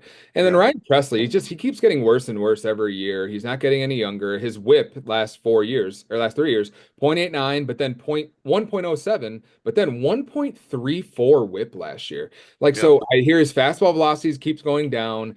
His stuff keeps going down. And now he's on a Cubs team where that already has a guy in Porter Hodge who played really well last year. I don't think that Presley gets all the saves. And I certainly don't think he keeps the job. Feel like midway through the year, we're going to look at it and be like, Porter Hodge is a better pitcher than Ryan Presley. Or if the Cubs end up signing a guy like Lance Lynn or whatever, I think we might look and be like, well, Ben Brown is actually a pretty good guy that could close some Yeah. games. We have options in the bullpen. We acquired a few guys later in this offseason that could close games. I just don't think he's going to be our best option later in the year. So I don't think Presley keeps the job all year. He may get the first couple, but you're basically not like winning your lineup. So you're basically turning Lindor into in Hap, and I don't really like that at all. So it not a great move by Chad there, and I feel like it kind of shades my opinion on his team a little bit. So Yeah. we go into his And that's the thing is Chad, we could argue as the number one team heading in. yeah. Um, Maybe he's number 1A or 1B or two now. I don't think this move like puts him like as a fringe playoff team by any means, because I think the other moves have worked out well for him. Obviously, we can take a look at his team now. I thought for the most part he did a pretty good job in the draft. I thought Langoliers for 6 was good. Um, Profar. I've never been a big Profar guy, but for what he does, 6 in that lineup, I like that for $6. Like I mentioned earlier, you're hoping for another step in James Wood, but if you look at James Wood's numbers last year, that's in half a season. If you do that again, you're talking almost 90 runs, 20 bombs, 80 plus RBIs, almost 30 steals with a really solid OBP. I mean, that's probably getting close to worth to $30. I mean, Mhm. it's right there. So I like that for him. I thought he needed to go in there. Obviously, he tried to save some money. His offense, like we said, is going to be elite. It's one of the better ones out there. Obviously, there's a few guys that are fringe guys like Renfrio and Cronenworth, but again, those are your bottom end of your lineup. That's pretty solid. I think Chad also has some of the better depth with Keith, with I Giloff. disagree. What's up? I disagree. I think just Giloff and Keith and again, I think Lawler coming up soon. Wallner was actually pretty solid last year. Um, Wallner was actually very, very solid last year in his small limited time. So I don't know. Who knows? Like I said, I think Chad did okay in the draft. I like his trades maybe more than his actual draft because I think even as good as Joe Ryan is, I think even Joe Ryan at 30 is just a little. I was like, that's not bad, but I didn't love any moves he made. And obviously the Grayson Rodriguez one's going to stand out because he got hurt. I was bidding up against him. I'm glad he bid that extra dollar and I tapered off. But if Grayson Rodriguez was in here, it would look obviously a hell of a lot better. But I wasn't thrilled with Chad's draft. Yeah, so I mean, Chad was the one, like I said it earlier, but I was like, oh man, I like oh he ain't Hap, he's a good player. Oh, Chad got him. And then I'm like, oh, Shea Langoliers, I kind of had him circled. He was a good power hitting catcher last year. Oh, Chad got James Wood. Ooh, he's got a lot of upside. Chad got him, damn it. Jorge Soler. Ooh, he's gonna be hit cleanup for LA. Motherfucker. This guy keeps keep getting all these guys. And then I was like, what's the one thing that Chad needed? He needed pitching. And then we let him get like two of the top five guys that were available. I feel like between Grayson Rodriguez and Joe Ryan, like those were like some of the top arms Yeah. that were available in the draft, and he kind of got two of those guys. So I was like, God damn it, like this guy's not going to go away now. Like, he kind of he addressed the needs of his team. He kind of did what he needed to do. However, Grayson Rodriguez has kind of gone down now, and so I don't know when we're going to see him this year. What that injury is going to end up being. I guess he's should begin a throwing progression, so maybe he's not out as long um as we think he might be out. But I look at this team and I'm like, well, first of all, I don't think that this offense is like as well-rounded as some others because he's like got guys like Renhefo who had 6 homers last year and I guess in half a season. Not really going to get a lot of counting stats from him. I think he's going to play every day, but not like a great, asset or anything like that. Just getting steals out of him. Mason Wynn, who wasn't a guy last year who didn't really provide a whole lot, is his starting shortstop. So his starting third base and his starting shortstop is not great. And when you have Otani as your utility, that certainly upgrades you. And the outfield's decent, but it's just like, man, second or third base and shortstop is brutal for him. One of the worst in the league, maybe the worst second base or shortstop, third base combo in the league. Soler at DH I like, and I actually don't really like his bench. So he put in the chat, he's like, "Well, I want to do a 2-for-1." Well, yeah, everybody wants to do a 2-for-1. Who wouldn't want to get like a upgrade to stud by using some of these players? But I look at his bench, and I'm like, I don't want any of these guys that are on his bench. I don't want any of these pitchers. Bubba Chandler's not making the roster. That's more of like a team building for the future kind of move. I don't like Soriano or Festa or any of these guys that pitched poorly last year with high whips. And then I was like, Geloff is like okay, but a 270 OBP with some steals. I feel like I can find that elsewhere. It's not really hard to find 25 steals and a poor OBP on the waiver wire. Colt Keith, I don't really know what his fantasy value is. Played a whole season last year, had 13 home runs and 7 steals. That's not fantasy worthy. And Wallner's never going to play every day. He's a platoon guy. He's kind of like Jock Peterson. So yeah, in 200 at bats last year, he had 13 home runs and 37 RBIs. But like he's never going to have 500 at bats because that's just not the kind of guy Matt Wallner is. He strikes out a ton and he can't hit left-handed hitters. So like I actually don't like this depth at all. I don't know who would want any of these depth pieces. And if he has to like trade 2 starters, I actually don't think it's going to work out for him. So uh, I don't think the offense is flawless. I think it's solid. It's going to be top. But as we talked about, Bryce's team doesn't have any players outside the top 200. He has 4 players outside the top 200 in his hitting lineup, and he doesn't have a single top 100 pitcher. His ace is, let's see here, his ace is by a hair, Joe Ryan. And he's got Sonny Gray and Jack Flaherty. And I like Gavin Williams he's having a great spring, but like there's no ace here. So like I don't feel like the upside for his rotation is here. I don't think he actually did a great job. He got a lot of guys that I was a little frustrated because he had a lot of money. But I actually think that this draft grade is probably more like a C or a D. I might settle into like a C minus here. Yeah, I think it's tough. Obviously, who knows how long Grayson Rodriguez is out? Because I do think, like you said, getting Joe Ryan and Grayson Rodriguez, if you would have said before the draft you could get both of them for 60, I Yeah, think both of us would have been like, you know what, that's actually pretty damn solid if you're getting both exactly of what those. he needed. Yeah, so it's tough. I hate to do the whole to be determined draft grade, but I would say he's still at about a C plus if Grayson Rodriguez is gets innings this year. Hopefully that doesn't turn serious like some other injuries. Um, but right now I'm right at a C. I don't think it was a bad draft in terms of D rating. But again, I think it's very similar to Bryce's, where it's like, you know what, he did fill some gaps, but I think teams closed gaps more than he furthered the gap, if that He even makes sense. said he's like the parity in this league's never been better. I leave in this draft. I feel like there's nobody running away with it anymore. Well, we'll see about that, but I do think the gap closed a little bit more with that. But again, Chad still, like I said, I think he did well with the trades, but the last trade was a little mind boggling. I'd like his team a lot more with Lindor in it, right? I mean Yeah, that would be a lot better. So this is like overall, gaping shortstop. I'm gonna give Chad a C on his draft. Yeah. Yep. Okay. So same here on the same wavelength. All right. Next we have Crim's crew. Did this guy trade? Do you know Oh if my this God, guy does likes he ever? make any trades? All right. So going back to last year, he sent away Paredes for Hassan Kim. That didn't really work out well for him after the Paredes got traded to Houston. Traded away the Otani, got back all those players. Then he traded away Aaron Nola, got back Cortez and Castellanos. He traded away Max Fried to acquire Austin Riley, who he flipped into Garrett Cole. Rest in peace there. And then we have trading the trade we just talked about with Chad, where he acquired Lindor. So good job by him. Then he traded away Hunter Green after the draft for Jose Altuve. So that was kind of an interesting move there. And then he traded away Jock Peterson for Eduardo Rodriguez. So Phil's kind of moved a few pitchers back and forth. So kind of what do you make of this offseason here for the Crims crew with some of the moves that he's made here? Obviously a lot of trades. I know in the last pod we covered everything from pretty much mid-February back. But I wasn't a huge fan. I know he's trying to get rid of money, and obviously it's easier to retrospect this now, but with Garrett Cole going out. But I didn't love the Castellanos and Cortez for Nola. But hey, it happens. Obviously the Riley for Freed, the Cole for that's kind of a wash at this point. Because everything's done for with that.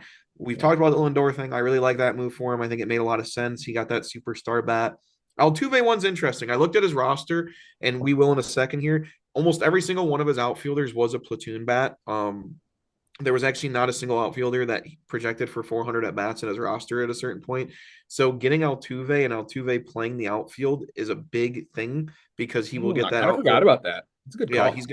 he's going to get that outfield eligibility here soon, which I think will lengthen Krim's lineup, which he really needed. So on the outset, I didn't love the trade because if Green does do what he did last year, which is 200 Ks and an actual good ERA for the first time ever, we've been waiting for that Hunter Green breakout. He's always been a strikeout guy, but we've been waiting for everything else to catch up. It did last year. So if Hunter Green is that ace kind of pitcher, that's tough to give up. But again, I think Altuve was gotten at a really solid, good price. So I didn't hate that at all. Yeah. And then obviously, Krim traded one of those utility outfielders, Jock Peterson, for Rodriguez. I think that makes perfect sense for Krim post Garrett Cole's obituary. Again, I know Eduardo Rodriguez has nothing to write home about, but he's also very Nathan Eovaldi-ish when he is out there on the mound, as long as he's out there on the mound. So I think that was a nice little insurance piece. Not a lot to write home about on the 1-for-1 trade there, but I don't hate what Krim did. Obviously, I didn't like the whole Otani return, but he's as typical Krim fashion. He's got a couple good trades. He's got a couple bad trades. He's got a couple good trades. He's got a couple bad trades. Yeah. All right. So, I don't have a whole lot to say about, I mean, I don't know. I can't do that. I was gonna say, I don't really have a whole lot to say about the trades, but like that's disingenuous.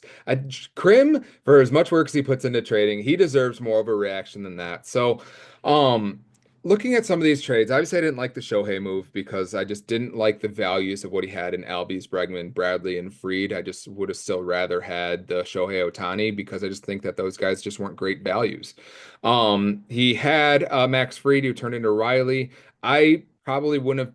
I don't know if I would have kept Fried or not, just because of the elevated salary and just the injury risk and numbers weren't great last year. Under a strikeout an inning, not a really great whip, 1.16. So it's not like a Max Fried's the kind of guy that I'm like clamoring for or anything like that, but a guy that's just like for the last 10 years has just been pretty solid as well, or last 6, 8. years, however long his career's been. So not a guy that like you're going to take out of your lineup. I guess just a kind of a down year. The previous I was gonna say 5 he's years, been nasty, yeah, man. Come on. he has been pretty nasty. So, just, all right, hang on. Justin's calling. We're gonna put him on speaker.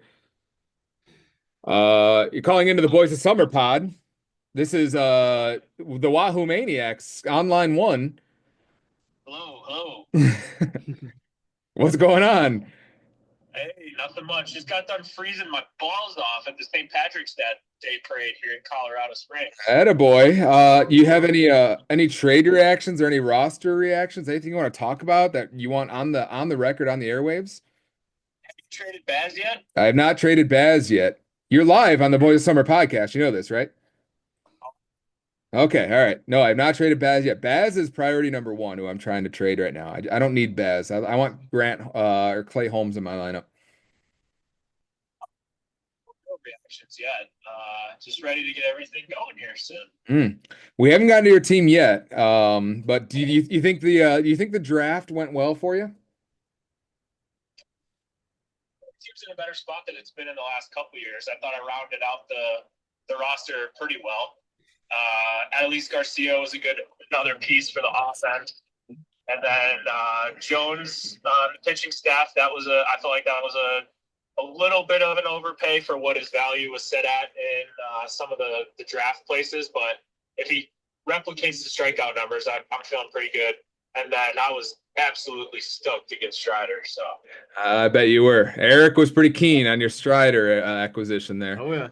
yeah, I Kyle knows this because I filled him in before like there probably wasn't a price I wasn't going to pay for Strider, which having $11 for 11 players, that would have made it even worse. It would have been like probably $15 for 15 players, but there probably wasn't a price I wasn't going to go to for Strider. So He's a heck of a player. yeah. Do you? Yeah, I mean, who knows? He'll probably have some rust to knock off for the first little bit, but all the reports I've been reading is that his numbers are like in all of his practice simulation games, he's been pitching pretty good. Strikeout numbers are still pretty there. So Yeah. Do you have any big draft overpays or big draft values or any other draft reactions that you want to say before I let you go and we get back to talking about Max Fried on Crim's crew? that is an overpay. Well, he wasn't in the draft, but he is potentially an overpay. Nothing too great. Oh man, Mr. Conservative, Justin, doesn't want to ruffle any feathers. He wants to maintain the GM relationships across the board. Yep. I'm a man of the people. What can I Yeah. say? All right, well, you go home and put some ointment to take care of the frostbite on your testicles, and we'll catch you on the flip side. Take care, fellas. I'll be excited to listen to this later. All right, sounds good. All right, so we were talking about Max Fried. Yeah, so I mean, like 5 years leading up to that, he's actually pretty solid. So maybe it's just a down year, or maybe it's just that his Although the arm health. Yankees element, I don't think helps him. Going to the Yankees, Yeah, yeah, that's not going to help. But yeah, the short porch and left, the shorter porch and right, everything that's going on there. So, trade him away. Maybe he was an asset, maybe not. We'll kind of see. I don't know. He's kind of another like an Ian Happ type, where he kind of just lives in yeah, that $30 range. He just kind of is what he is. But unfortunately, he turned it into Garrett Cole, and like it happens. Unfortunately, you hate to see it, but it's it's a part of what we do here. I like the acquisition of Francisco Lindor. I liked the addition of Jose Altuve. I think that he's a more valuable player than Hunter Green is. And Eduardo Rodriguez is okay. 5 ERA, 1.5 WHIP last year. I don't really know what you're going to get out of him, but I don't really like Jock Peterson either. So it is what it is. So we kind of get to his draft here. And with Crim's crew here. He ended up taking Goldschmidt for 10, Conforto for 3, Friedel or not Friedel, Robles for 6, Nate Lowe for 2, Durbin, I don't know, Caleb Durbin, Milwaukee for 2, Christian Campbell for 1, Trevor Story for 1, Luis Castillo for 30, Jordan Romano for 3, and Eduardo Rodriguez, or he traded for Eduardo Rodriguez, Kyle Bradish for 1, and Joe Musgrove for 1. and also obviously Garrett Cole. Well, I guess he had Garrett Cole, but he didn't trade. He didn't Yeah, draft. we had Garrett Cole. So this team takes it a little bit of a downgrade, because he was clearly banking on having Garrett Cole, having an ace of this Yeah. rotation. It's kind of hard to grade what this kind of rotation looks like now. I think that Krim had a really good draft, actually. I think he actually knocked this out of the park. I think that Krim did not come into this draft with a really great situation because I don't really like what he turned Otani into. But the salary that he had, because he took on so much salary, he didn't have much salary to spend, but the salary he had, he kind of like spent it in all the right places. Like, I don't mind Goldschmidt for 10 to be like an RBI run producing guy playing with the Yankees now. I'd imagine Goldschmidt's in the lineup every day, playing in short porches in a really good Yankees lineup. Like, I'd pay $10 for that. I don't mind that. Conforto for 3, I really like. I think he's going to get quite a bit of playing time in the best lineup in baseball in the Dodgers lineup with some upside there.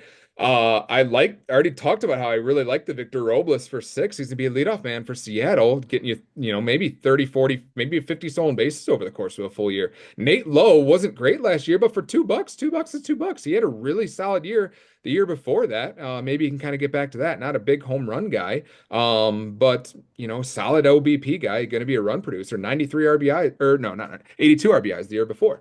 Got some prospects. Got Trevor Story for $1. Trevor Story, if he just gets back to like 80% of what he was before, I wouldn't expect him to get back to peak Colorado Trevor Story, but if he can get back to being like a 15 home run, 20 stolen base guy for $1, hell yeah. So you got your prospects there. He got the best pitcher, arguably, in the draft for 30, in Luis Castillo. And so it's just like that was the market price for it. He got it. And then he got a top closer, maybe not a top closer, but like maybe a second tier closer for $3, Jordan Romano. I don't love Romano because I think that he's not going to get all the saves, but I think he'll probably get 25 or 70% of the Philly saves. And so I actually really like how this draft kind of turned out for him. I think he's going to make a few more moves. He needs to make a move or two for a pitcher or two, maybe even another closer if Jordan Romano turns out to not really be lineupable. But I actually really like what Krim did in the draft for a change after having a debacle of a draft last year, where he left a bunch of money on the table and didn't spend on the right guys and overspent on the wrong guys. I actually think it was a pretty solid draft for him. I'm gonna give him an A. He's getting an A. This might be Wow. my only A of all the draft grades, but I think he actually did really well. Interesting, interesting. I thought he did fine.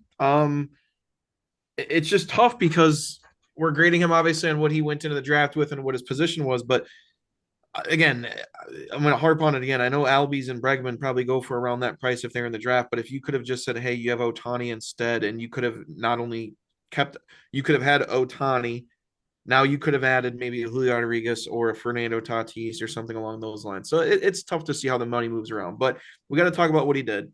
And I don't hate any of his picks. Like I said, I think Conforto in that lineup solid, but I think he could be more of a matchup kind of guy. Friedel's going to be more of a matchup kind of guy. He's always hurt as well. Lowe's perfectly fine. I think Altuve is obviously a big pickup there, but he did have to trade Hunter Green to get that.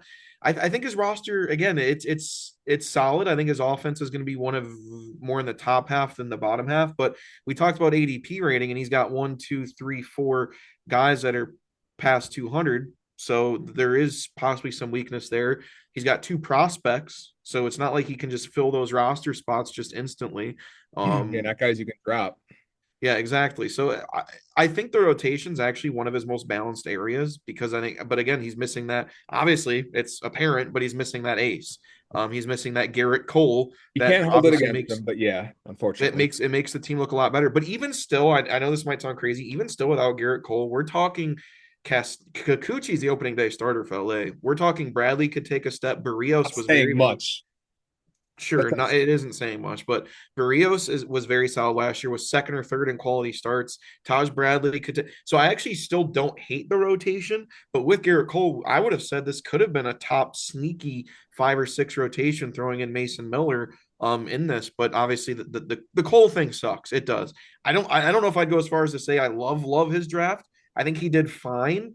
But again, a lot of those, it's tough to say with a lot of those trades he made that I wouldn't have necessarily done myself. But I think, for example, I think his best move was the Lindor move more than any of his draft moves. yeah. So tough to say. I'll give him a C plus on the draft. I don't love it as much as you did. Tough grader. I'm just like because the draft, there was no like major like movers. I think there was no major movers up, no major movers down. There wasn't like a bunch of steals that anybody got, and there wasn't like a bunch of like overpays. Sure. It's hard to judge like what and like I feel like everybody's just gonna fall in the B and D range. And if I had to like Yeah. think about like what the moves were, and I look at across this board, I was like, he didn't overpay for anybody, No. And then and that's what I'm saying. and he Castillo, actually and I he got had some solid players. Why? Castillo I had going in as the prototypical number one guy. I'm like, you know what? I think he could go for 35, and he got him at 30. So again, I don't think you can hate that. And looking back on it, that's so huge. And I think he got Castillo and Green, kind of what we just talked about Chad doing, getting two of those pitchers for under 60 and Ryan and Yeah, Rodriguez. Krim pretty much did the same exact recipe, getting Castillo and Green. And he also had Garrett Cole. So before yeah, he made the Altuve trade, he had Cole, Castillo, and yeah, Green with Barrios and Bradley just rounding it out. yeah. I mean, that would have been a really good rotation. Yeah. So the injury sucks. I still think his offense plays. I still think it's a pretty It solid. does. It does. I'm not as high on you on his rotation, because I don't really believe in a lot of those guys the way you do. I don't care if you're the opening day starter for the Angels. It doesn't mean you're a quality pitcher. And I don't really like those Toronto guys. I don't really like Kikichi and those guys either. So I don't think the rotation has enough upside to be for him to be a solid team right now. But I think he'll make enough moves and make moves around the edges to try and make a difference. So.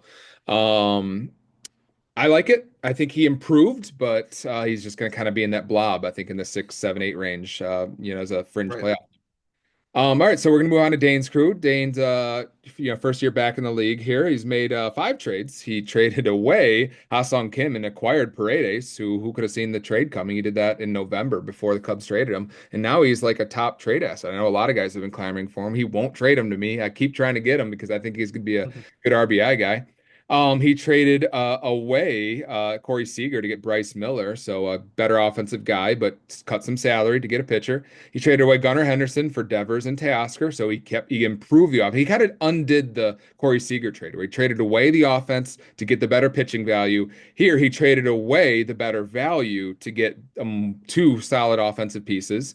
Then he traded away Mitch Keller to get Correa. And then traded away Ketel Marte to get Carroll and Bellinger. So he's kind of gone up and down. He's kind of cut some money. He's added some money, really improved the talent level of his roster. And that kind of dictated not having as much money in the draft, but he kind of had much better talent baseline. So any takeaways from any of these trades or kind of, No, I know we covered most of them in the last show, and I agree with you. I think he did a really good job on most of these. To be able to get Teoscar Hernandez endeavors for Gunner, even though Gunner's, an MVP type guy. Again, this is all pre-draft stuff, so this is a lot of salary moving around, which is obviously a big factor in these trades. Keller Correa was obviously pitching for offense. It's tough to give up a potential 200 strikeout pitcher in today's game, though. Again, Keller reminds me a lot of Hunter Green from the past few years, where Hunter Green always had the strikeouts, but the ERA was always a little bit high. yeah. Keller has his strikeouts are actually a little bit down last year, but Keller definitely has that 200 strikeout potential. But overall, I like the moves Dane Not made. even a I don't think strikeout an there's inning kind of guy. You think he's got what's that? 200 strikeout potential? He didn't even strike out a batter an inning. He did it just the year before, I dude. guess the year before he did. Okay, Yeah, yeah, 94 innings. that's what I'm saying. He's got it. But and again, even this other move where Chad got or sorry, Chad or Dana got Carroll and Bellinger. Now, here's my thing on this. I know we talked about Marte being like the best value. Not only is he probably the best second base fantasy player because of his offense, he's one of the best contracts. But I'll tell you what, Bellinger in New York, I'm not saying he's going to put up 2023 Cubs numbers. He's not 300, 400 million capable player, but he's going to, I think, put up better than 2024 numbers. And then Yeah, you get a superstar in Carroll. I think again, I think this trade is going to work out similarly for both teams, but I think Dana really did well in that trade where he got a superstar in Carroll. So he pretty much replaced superstar for superstar bat, and he probably got the fourth or fifth hitter in the Yankees order. I mean, that's yeah, pretty damn solid. yeah, If yeah. not, I mean, Bellinger might be the two hitter out there in New York. I don't know. He certainly got production back. It's a hard trade to gauge what is actually happening here. I like the value of Ketel Marte a lot as a $6 player there. But to get back Bellinger and Carroll, who are certainly guys that are never going to leave his lineup, who we know are going to contribute. Right. And one of them, Carroll, being like At a short porch in New superstar York, player. this Bellinger could thrive there. He really could. Yeah, so it's kind of a hard grade to judge. So I think it kind of shaded. I thought it overall is kind of a net neutral. Yeah. Added talent, but you could argue that there wasn't enough talent available that it ended up helping him because it's like I don't know what he would have done with the extra $40 he would have had. So maybe if you turn that $40 into a guy like Vientos, then it's certainly worth it because you wouldn't trade Ketel Marte and Mark Vientos for those two No. players. So like I guess it depends on what you were able to spend that money on. Yeah, I Um, actually think Dana had one of the best drafts. okay, Um, go on. Take the and like you said, it's not like he spent a lot of, and he's again, we're grading them based on what they're going in with and all this stuff. He didn't go out there and get superstar players, but man, did he just fill. We're talking about kind of similar to what you said about just filling out the roster for Krim. I thought Dana kind of did this to a T. Austin Wells, a dollar catcher. We're talking maybe the New York Yankees leadoff hitter. Okay, if he's their leadoff hitter, that's amazing. Xavier Edwards, I think, is one of the best lower salary players in this draft. If you look what he did over 70 games, I know the home runs suck, but if you're going to tell me for $5, if you can get 60 steals, which he was on pace for, you can almost take some steals out of your lineup at that point. So, yes, the home runs aren't there. I get it. You don't want that. That's not going to play very well. But if your player gets 60 steals, you can take someone out that gets 20 steals and put a bopper in there, if you know what I mean. So it kind of counteracts. I think also him getting, oh, wrong. There we go. Sorry. Was on the wrong one for a second there.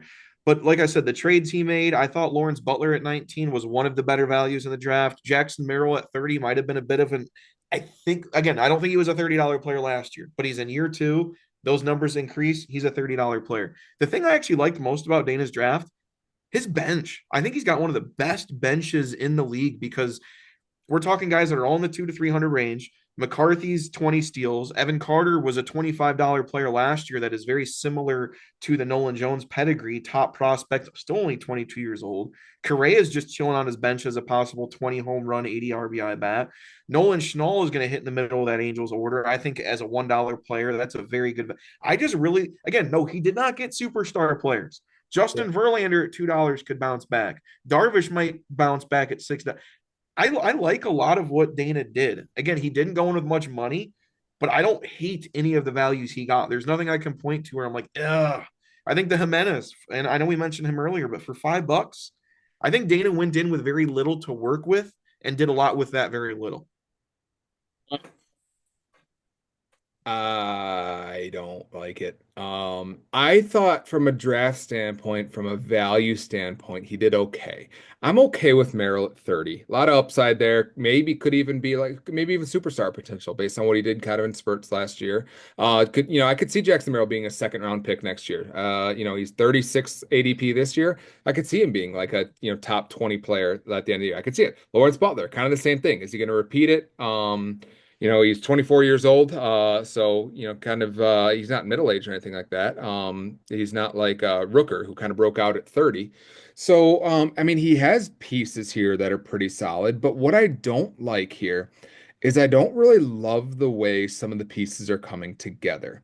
So what I mean by that is like he has Xavier Edwards here, who's not going to hit for any power, not going to really drive in any runs here, and this is still a pretty solid offense. But like, does he have enough slugging here to really make up for what he's losing here with Xavier Edwards and Andres Jimenez here in his lineup? I would And say you, so. but then you look at guys like he's like Paredes. Paredes is. I don't think he's going to be a 30 home run guy. He had 19 last year. He had 16 or he had what do you have? You He know had where he's 19 playing this year, though, dude. That Houston Park is almost the perfect park for him. maybe, but like Corbin Carroll's not a 30 home run guy. Bellinger's not a 30 home run guy. Teoscar Hernandez 33 last year, but he's 32 years old. And who's the other one I was looking at? Yeah, maybe Butler. But like I don't know if there's enough slugging there to make up for it. I think there's plenty to Yeah. be one of our top offenses, but it's not great. And then the pitching staff, kind of the same thing. It's just like there's no aces here. His ace is Framber Valdez, who isn't really an ace because you're not really getting the strikeout numbers, and the whip is not great. And then you look across the board, the whip isn't great for a couple of these guys. A 1.4 whip from Bassett in his lineup. You have his two relievers, 1.33 whip from Finnegan. They've been trying to replace him as the closer for years now. They gave him a paycheck, which is good for what his role is, but he's 33 years old and he's never really been great. Justin Martinez also had a 1.3 whip last year. Verlander in his lineup, 1.38 whip last year. So it's just like he's got four guys currently in his rotation that didn't break 1.3 as a whip last year. So I don't think it's going to be a quality rotation. Losing Kirby sucks because he's a quality whip guy. And so like I thought the draft was pretty solid, but I just look at what this team is, and I just don't really love the way it's kind of come together because I just think there's I some mean, holes here. I think the he, offense is pretty solid, but the pitching isn't great. he's probably got three top 25 pitchers in Kirby, Miller, and Valdez, though. Hard to say if Kirby's going to be a he might not throw for he might not be on a mound for 2, 3 months.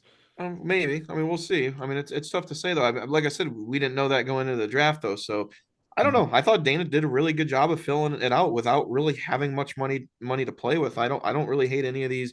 Again, Jamison Tyon at a 3.2 ERA last year, got him for $1. Jake McCarthy again. No, he's not. He had 440 at bats last year, but he had 25 steals with a 350 on base percentage and 70 runs scored. I just think he did a really good job. I think Dana went into the draft as one of the better teams in the league and just Mhm. filled the roster out kind of how he needed to personally. Yeah. Yeah. Um, I know he was struggling with throwing Iglesias back or not. He didn't. So then he went out there and got pretty much two closers for $8. I mean, in Martinez and Finnegan. Yeah.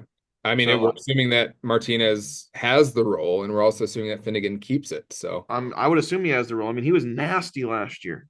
Towards the the end of one last year, point, he was well, the one disgusting. he's nasty because he throws it hard, but his numbers aren't No. great. I mean, we just talked about Josh Hader having 100 strikeouts. If Justin Martinez is the closer there, he's going to be possibly 100 strikeout closer. They also got AJ Puck, so who's a Yeah. lefty. So I mean, he's got the upper hand, but a Puck could steal some of those saves as well. Yep, it What grade could. are you giving Dana here? I'm gonna give him probably an A minus. I thought he did well. Like I said, he didn't necessarily get the top tier superstar talent, but I like the moves he made. I think it rounded out his team well, and I think he definitely has moved up from his ranking last year to this year. I know we're not doing power rankings and stuff, but Mhm. most of the teams we've talked about so far, I think have either stayed put or slightly just kind of been blah. But I think Dana's kind of moving upwards with a lot of these trades and drafts. So I'll give him an A minus. Yeah, I don't know. I feel like there's just this team just needs to be shaped a little bit better. It's just kind of awkward right now, and I don't really know what I'm looking at. Maybe it's because the Kirby injury would make me feel a lot differently. Probably it would.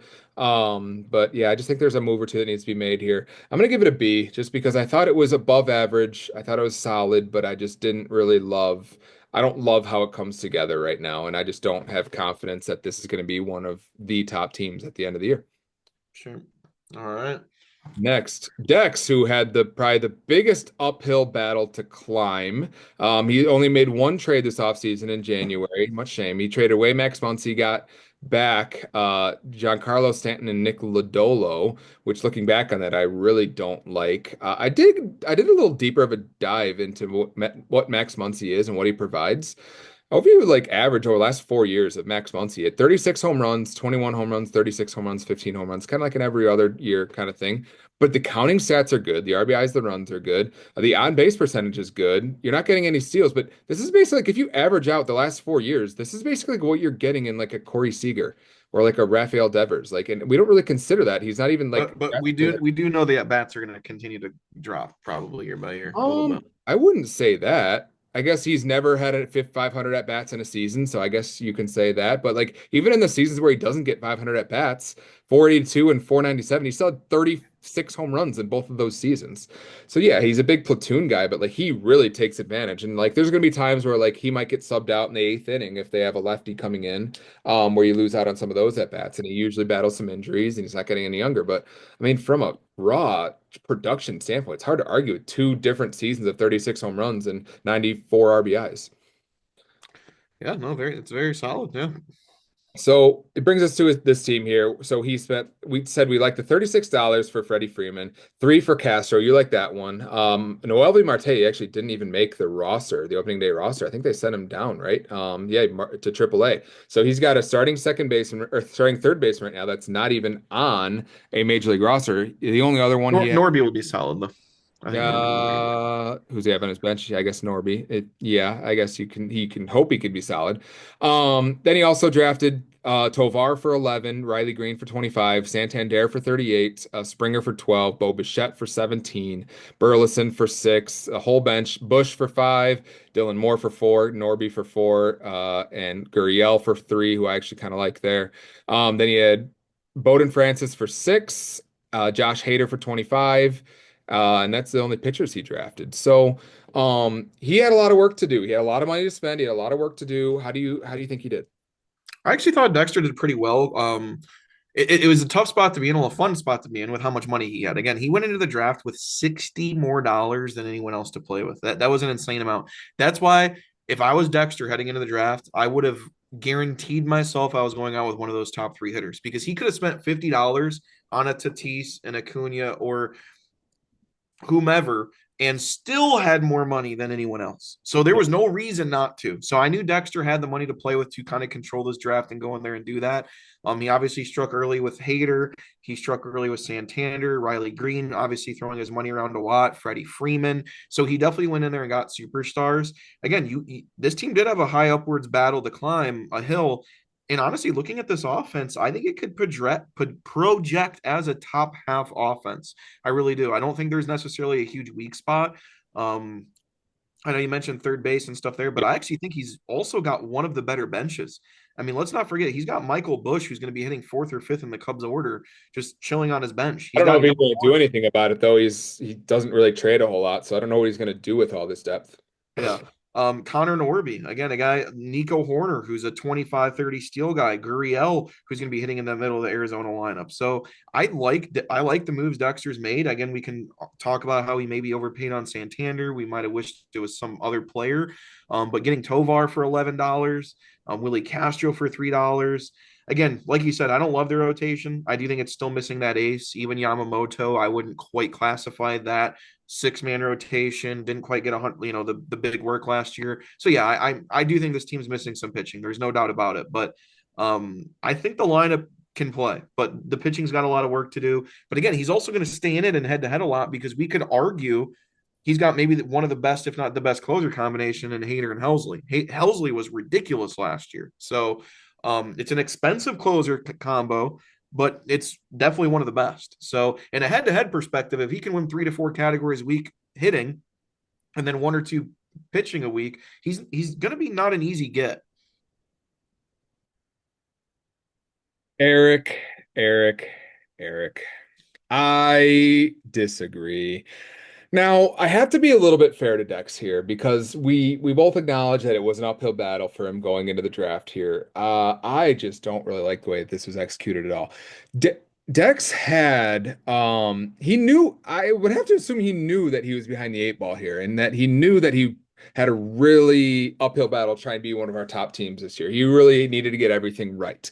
And he left the draft where like he spent a lot of money on some guys that were kind of some 1 year breakouts, kind of in your Santanders and some aging veterans in Springer and in who's it, a Freeman and in Bichette, I think he got right. Yeah, Bichette right there.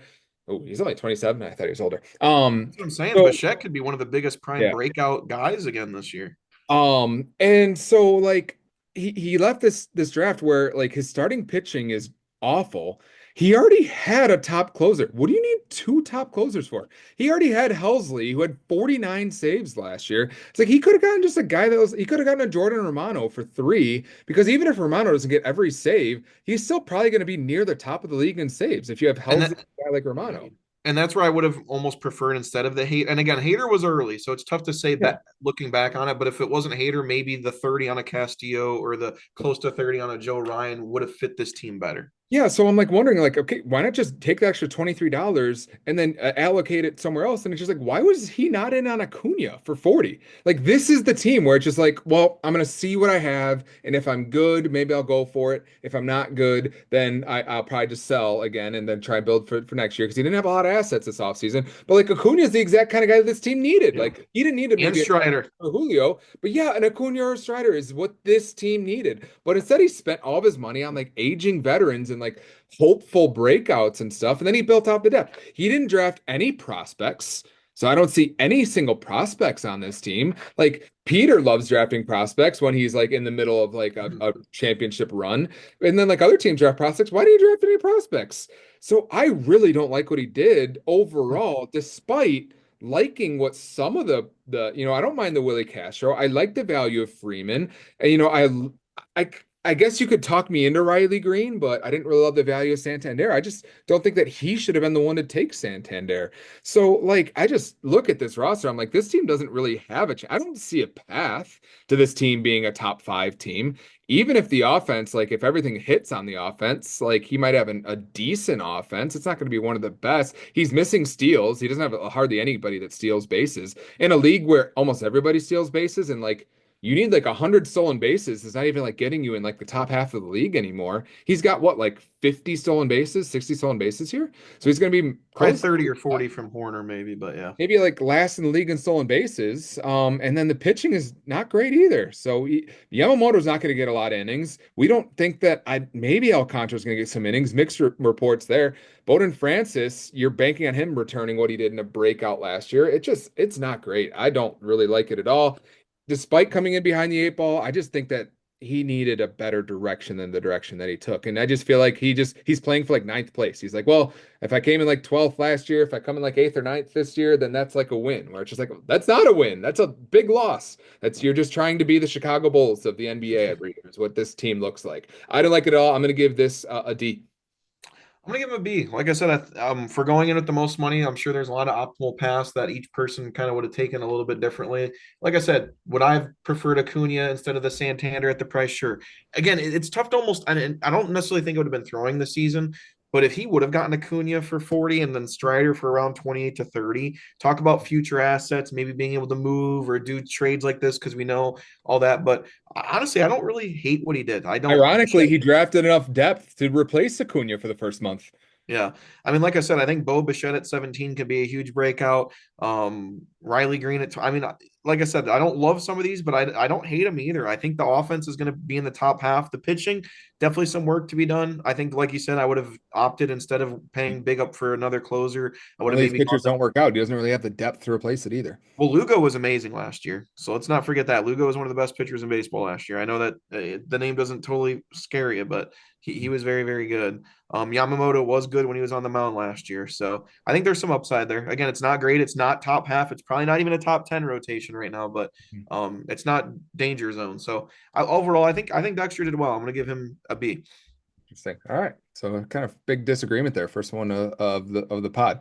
All right. We have your team here. Let's go to your trades here first. So we have four off-season trades. You've traded away some depth here when you got Vlad. Then you traded away some of that more depth with Jordan and Logan Webb to get Bryce Miller, who you flipped into Corey Seager. So you kind of trade away some offense, reacquired it. Then you Oh traded yeah. away Corey Seager again, Justin Steele. So like, yeah, I guess you can you turned Bryce Miller into Justin Steele, and then you turned oh no, you turned God, I can't even follow how many guys you flipped this year. So tell me what happened in this offseason, what you were trying to do. Did you accomplish what you needed to going into this draft?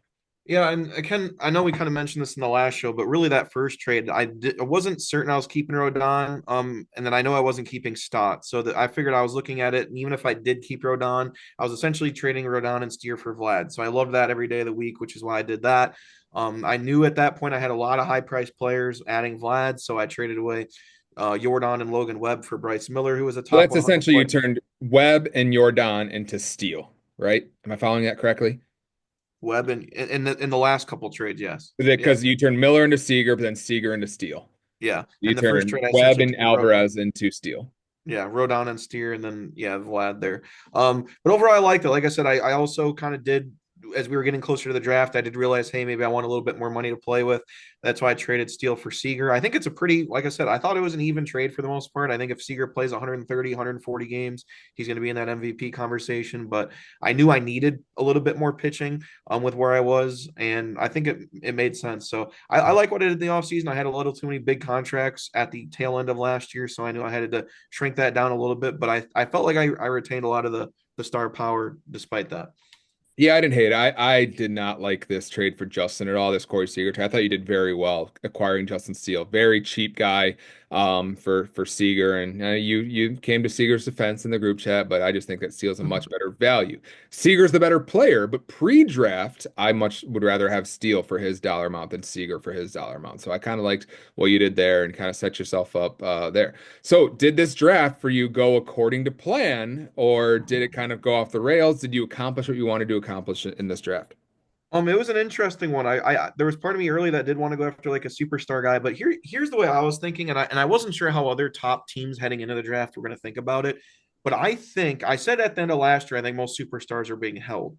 But I think when we get into that second year after the restart, so at the end of this season, I think a lot more dudes will be thrown back. Those guys that are Yeah, now a going to five get that dollar five increase. dollar increase, Yeah. that are going to get that $5. There's going to be a lot of dudes getting that $5 increase. Where I think that might be the tipping point on guys getting thrown back. So I really wanted to focus on thinking most of my high price guys won't be keepers next year. And I really wanted to get a good collection of players that could just be good quality guys that could possibly be my keepers next year. So that's why I didn't really necessarily go big on anyone except Iglesias, which was a desperate need. I needed a closer. So that's why I put the big money there. But after that, I kind of just went on guys that I thought were really good values, really good prices that could be part of my keepers next year. Because if I didn't get anybody cheap, I might be looking at having 2-3 holdovers next year, and then I got to refill a whole roster. So I felt getting guys like Gosman and Blanco were very good values. Even Manea, DJ Hertz at $1, he was very good for Washington towards the end of last year. Like I mentioned, Roman, I thought Nito was a 20-30 player last year. I got him for under $10. So I felt like that was good I at was bidding you up on him.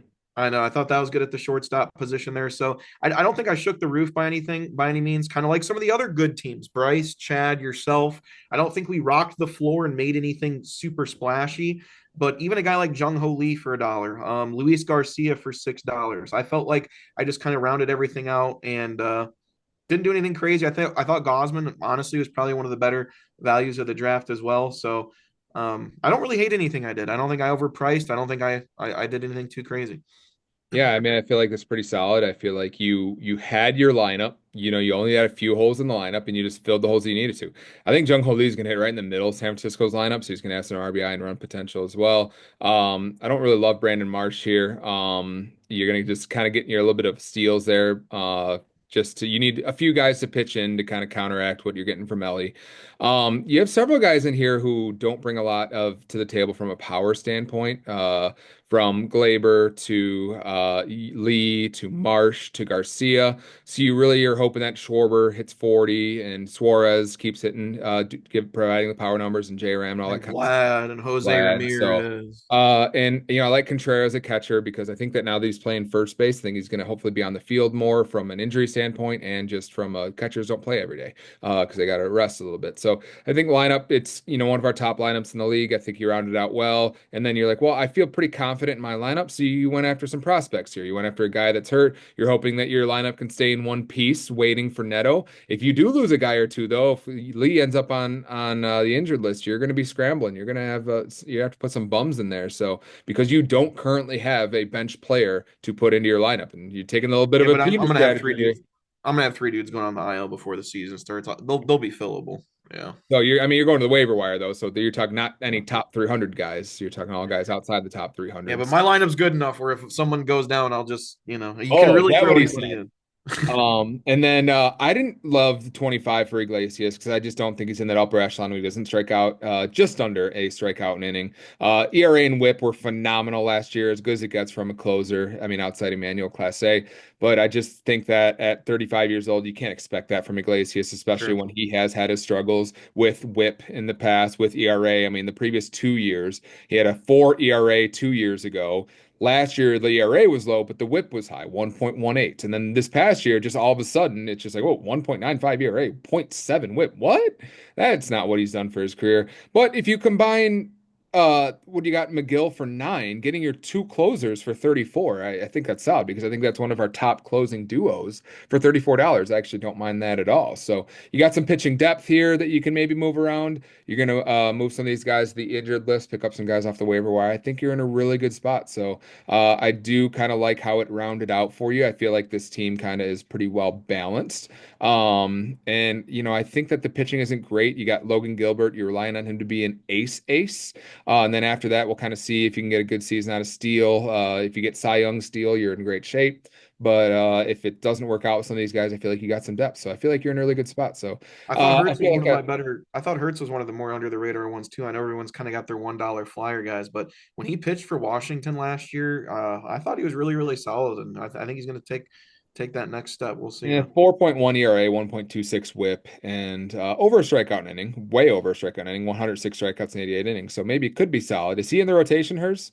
Oh yeah, no doubt about it. So, Yep. so yeah, I mean, could be said. You got some options here, so we'll kind of see what you can do. You'll make some moves here, and I kind of like what we did here. So I'll give you a B. I feel like it's pretty solid because I don't think you blew it. I feel like the values that you got were pretty solid. You didn't overpay anywhere. You kind of filled some holes. I'll bump it up to a B plus. I feel like you got some pitching depth. You filled all the holes you needed to, and you kind of left the draft doing exactly what you needed to do. Yeah, I feel like I kind of similar to some of those other good teams going in. Yeah, I'm right there with you. I'll give myself a solid B. Good effort.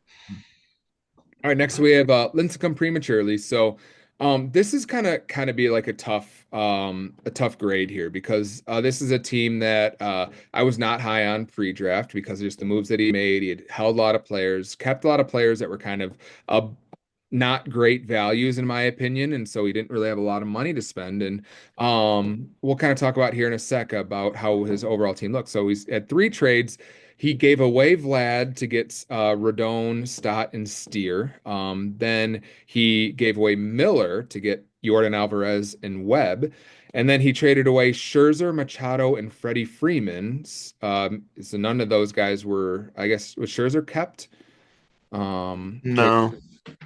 So Freeman wasn't kept. So just basically Machado for Bybee and Gallon, who I don't really love there I think either. Gallon was a $34. I don't think he was a keeper either. I don't really know if anyone was many keepers Not in that not an set. ace. Bybee kept. I think he did. He kept Gallon and kept Yeah. Bybee, so he ended up keeping those guys. I just didn't love how some of the trades he made. So I didn't love the offseason moves. I didn't love where his roster was because I just feel like he wasn't able to really get the most out of the value side of things. But what do you kind of make here before I kind of talk about what his draft ended up Yeah, I'm with? right there with you. I didn't love the trades he made in the offseason. Again, there's a lot of superstars being traded for superstars there. I mean, Webb and Alvarez are huge guys, but again, some of these guys weren't kept or traded later. So there was a lot of stuff going around there, but I I didn't love the trades he made in the offseason and then kind of going into his actual draft. There was just some moves I don't know. I think he definitely got some okay players, but again, some of the players he just randomly spent like 6 on or 7 on, or Mhm. like I said, the Abreu one where he spent 13 on.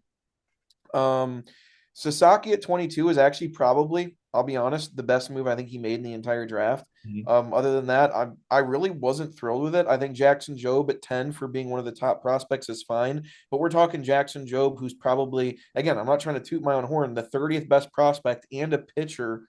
And I got the number one prospect in baseball for $10 myself. So I mean, it's just I don't know. I don't hate it. It could pan out, but pitching prospects are a different story than position player prospects. But honestly, I think his best move was probably Sasaki. Some people say Sasaki's right around Yamamoto range, and Yamamoto went for 32 in last year's draft, and he got him for 22. So there's not, I think rushing, again, maybe the two Dodger prospects, rushing and Sasaki, maybe were his best moves.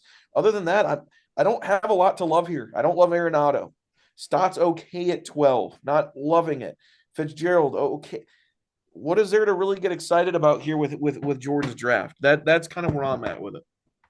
So my opinion is this is just a team that's just destined to come in 7th place. I just like going into the draft, his team was okay. It had some skill, it had some good, decent players, but just not a good value. So he didn't have a ton of money to spend.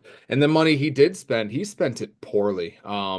Yeah, I think Bryson Stott for 12. He's not a full-time player. He's in a platoon. And yeah, he's going to steal some bases, but like you saw last year, 65 runs and 57 RBIs. That's borderline unplayable. You can get that from a waiver wire guy, from a, guy if you just want him for the steals, below average on base percentage, below average RBIs, below average runs if you're getting that player. And that's what he's projected a platoon with Edmundo Sosa. So I don't really love that. I certainly don't like it for 12. Arenado 7 could be fine if he hits you 25 home runs and drives in 80 RBIs. You're like, okay, whatever. Brendan Where's the Donovan's not a depth? great. What's that? I said, in the depth. I mean, I know I like the Nothing there. rushing one, but Eloy, Victor Scott, Bryce Matthews. I mean, Yeah, it's gross. no And then like replacements. across the I don't know if Brendan Donovan's a full-time player. I guess so. He had 600 at bats last year, but he's not a great fantasy player. 14 homers, 5 RBIs last year. Ew. Willie Abreu is not really even a starter. I don't even know if he's the strong side platoon player. He's not looking great. Quan, you're not getting any power from. Tyler Fitzgerald is an okay player. You're not getting a ton of, I guess, a little bit of power there because only 300 at bats, 15 home runs. Kerry Carpenter, I don't really know what you're getting there. Guy that hit some home runs in a small sample size, and then you got no depth here. The rotation, again, you're overpaying for Gallon and Bybee, both of which are not aces, guys that aren't really providing great ERA, great whips when you kind of need them to be. This team doesn't have an ace. Roki Sasaki may be his ace if he pitches well, but also at the same time, you're like, I don't see any scenario where he throws 160 innings, maybe 140. So you can't really Right. rely on him. Diaz, he's not going to be the closer come September. So he's a ticking time bomb. He's not a great pitcher. I don't think they want him to be the closer. And they got a new manager who isn't really tied to him. So I think the new manager is going to replace him at some point, pitching in Cincinnati. Ryan Walker's got good stuff, but I also think that they also have Camilo Doval still there, who they are paying, who I think they might end up going back to him at some point if he looks good, if he fixes out his stuff, who was a really solid player the year before. So yeah, I mean, I guess Logan Webb on his, I don't know why Logan Webb's on his bench right now, which makes it look a little bit better, but Logan Webb is his, I guess, his ace. It's just like it's I not think I think his awful. rotation is just very solid. I mean, This is I our think new just a blah team. It's just I just think that it's not good, it's not bad. It's yeah. just like it's a seventh place team. It's better than Dex, it's worse than our top five. And just the way it rounded out. He didn't have any money to spend on any good players that are really gonna help his team push it forward. It's not. I like the pitching more than the hitting, believe it or not. But This was our top offensive team last year, and now it's I don't know what to make of this. well, think about it. It's and I like Steer, but he's also got some injury concerns where he might not start the season. His shoulder's been a concern. It's Yep. Yordan Alvarez, and then it's a kind of a pretty damn big drop off after that. I mean, really, think about it. Yordan Alvarez, who's his second best hitter? Steer, Yeah.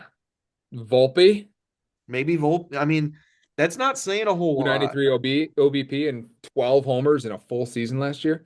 I think this is this. That's what I'm saying. I actually think his rotation is, you know what you're kind of getting from it for the most part, outside of the unknowns of Sasaki.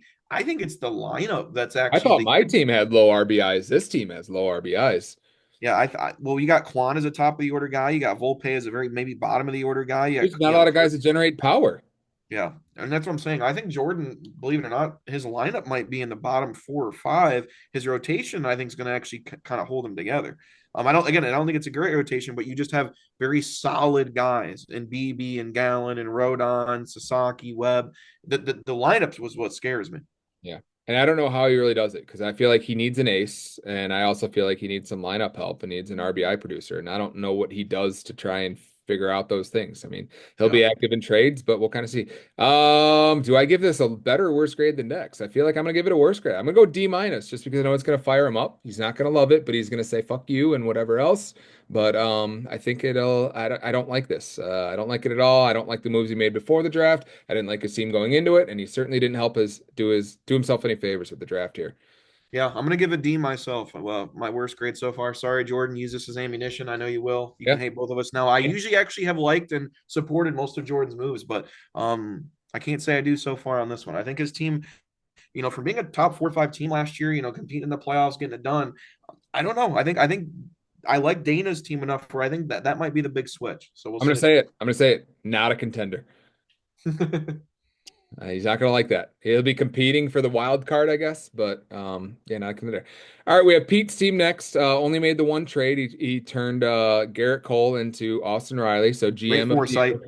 year. Yeah, great analysis there to know that Garrett Cole was going to get injured for the first time in his career with an elbow injury, and then I think he had what a shoulder going into last year. or something like that. So Something like that. Yeah. it is what it is. I mean, Austin Riley also left the game with a hand injury, so I mean, I'd really hate to see it if Austin Riley goes down with injury now, and or worse, even worse, because he got hit in the wrist. Maybe he just doesn't have any power again this year for the first half like last year because the oblique, and then he's just has to pay the $40 of Austin Riley and then not get production but keep him in your lineup. Yeah, I'd really hate to see that. So with Peter's team here, he got Carlos Santana for one in the draft, Rafaela for one, a Cows no, he had Cowser, Luis Robert for 20, Gavin Lux for one, Polanco for one, Colson Montgomery for one. So mainly all $1 guys except for Adley Rutschman for 19, who we got. Other than that, he just filled out the rest of his team with $1 players and Luis Robert. Then from a pitching standpoint, he got Tyler Glasnow for 28, Tobias Myers for 4, Schwellenbach for 27, round out the pitching, which he had a lot of pitching going into it. So I'm surprised he kind of spent that much on pitching to add to Paul Skeens, Wu, McClanahan, and some of those other guys. Then added Lance Lynn for a buck, Nicholas for a buck, Mitchell Parker for $1, Brandon Pfaadt for 11, and Jose Quintana for 1. So very much a weird roster construction here because it's just so many $1 players. He really likes those $1 guys.